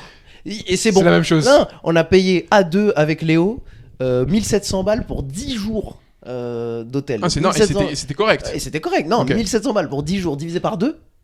Non. Ça va, Ça tu va, vois, ça c'est va. acceptable pour Ouais. ça. Mais pour en revenir, non, j'ai des anecdotes de fou. Vas-y, t'as quoi? Parce que, ok, c'est moi qui prends mes billets d'avion, tu vois. Mhm. Aux États-Unis, on les prenait pour moi. Là, c'est pas mes parents qui les prennent. Ouais. C'était la première fois que je les prenais pour moi. Donc, les billets d'avion, tu vois, tu fais un tournoi à l'étranger, tu sais pas quand est-ce que tu vas perdre. Tu vois, tu te dis, bon, j'aimerais bien aller en quart, demi-finale. Et donc, la première fois, je prends un aller-retour, tu vois. Même pas modifiable. Je me dis, bon, allez, je vais quand même. Je pense que c'est mon premier tournoi, je prends le ouais. vendredi. Et en fin de compte, en fait, j'ai fait une bêtise parce que tu dois prendre que ton aller parce que tu sais jamais quand tu perds. Et tu sais, j'ai fait la bêtise, moi. T'as trop percé. C'est ça, t'as trop gagné. J'ai trop percé. T'as trop gagné. Et donc, ouais, c'était où ce Je me tournoi suis par exemple là? sous-estimé. C'était où ce C'est tournoi? en Tunisie. Ok. Et pareil, tu vois, suivant les périodes, ça coûte plus ou moins cher. Et ouais, il m'est arrivé des trucs comme ça. Après, j'ai compris, ok, il faut prendre que l'aller. Ouais, Le retour, ça va coûter peut-être plus cher parce que tu prends au dernier moment, mais au moins tu sais quand est-ce que tu vas rentrer. ouais, Voilà. ok. Ouais, billet modifiable et tout. Mais tu m'as dit, du coup, aux States, t'as pas ce luxe. T'es obligé de prendre un billet retour aux States. Ah oui, Parce que tu peux pas rester. Voilà. Tu peux pas rester ouais, sur place. clairement. Après, mieux vaut prendre un billet tard et tu le remodifies aux States, tu vois. Tu l'as déjà Je fait, pense toi Ça, on peut en parler. tu prends un billet d'avion, tu vas à Charles de Gaulle alors que c'était Orly. Ah, ça t'est arrivé Ça ça? m'est arrivé. Ah non, mais moi, alors j'ai de la chance, hein, mes parents m'ont beaucoup fait voyager quand j'étais gamin. Ouais. Et moi, ma daronne, c'est la daronne stressée. La daronne Tu viens le stressée. matin, t'as vol à 18h, tu viens le matin. Ah, quoi. déjà, on y est hyper tôt, mais la daronne, elle est stressée, elle va s'assurer qu'on va bien au bon Ok. aéroport. Non, ça m'est jamais arrivé. Ok, d'accord. Ça m'est jamais arrivé. Toi, Bon. ça t'est déjà arrivé? Ça m'est arrivé, il me restait 1h30. Il y avait 1h30 d'embouteillage. Ça se fait. Je l'ai raté. Ah, tu non, l'as je l'ai raté. raté. Ah, je pouvais pas. terrible, terrible, Je l'ai raté. terrible. Bah écoute, franchement, bien cool de découvrir toutes tes histoires, tout ça.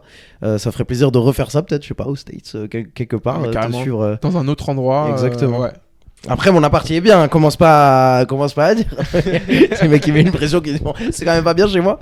Mais ouais. Écoute, Charles, merci beaucoup. Est-ce qu'on Bah, a quelque merci à chose à ajouter avant de finir le podcast? Bah non, mais moi, c'était un plaisir. C'est la première fois. Mhm. Franchement, quand tu veux, on refait ça. Trop Et ouais, franchement, c'est bien d'échanger, tu vois, d'apprendre et tout. Je vais continuer à suivre. Vous pouvez toujours suivre Charles Bertimon, Voilà. comme le nom sur le podcast. Vous checkez ça sur Instagram, vous pouvez le suivre. Et puis moi, vous savez où ça se passe. Ça se passe sur Spotify et YouTube. Pensez à vous abonner, pensez à mettre les likes, pensez à mettre les 5 étoiles pour faire grimper un petit peu ce podcast. Merci à vous et on vous dit bonne soirée. Salut. Salut les gars. Au revoir. Ciao.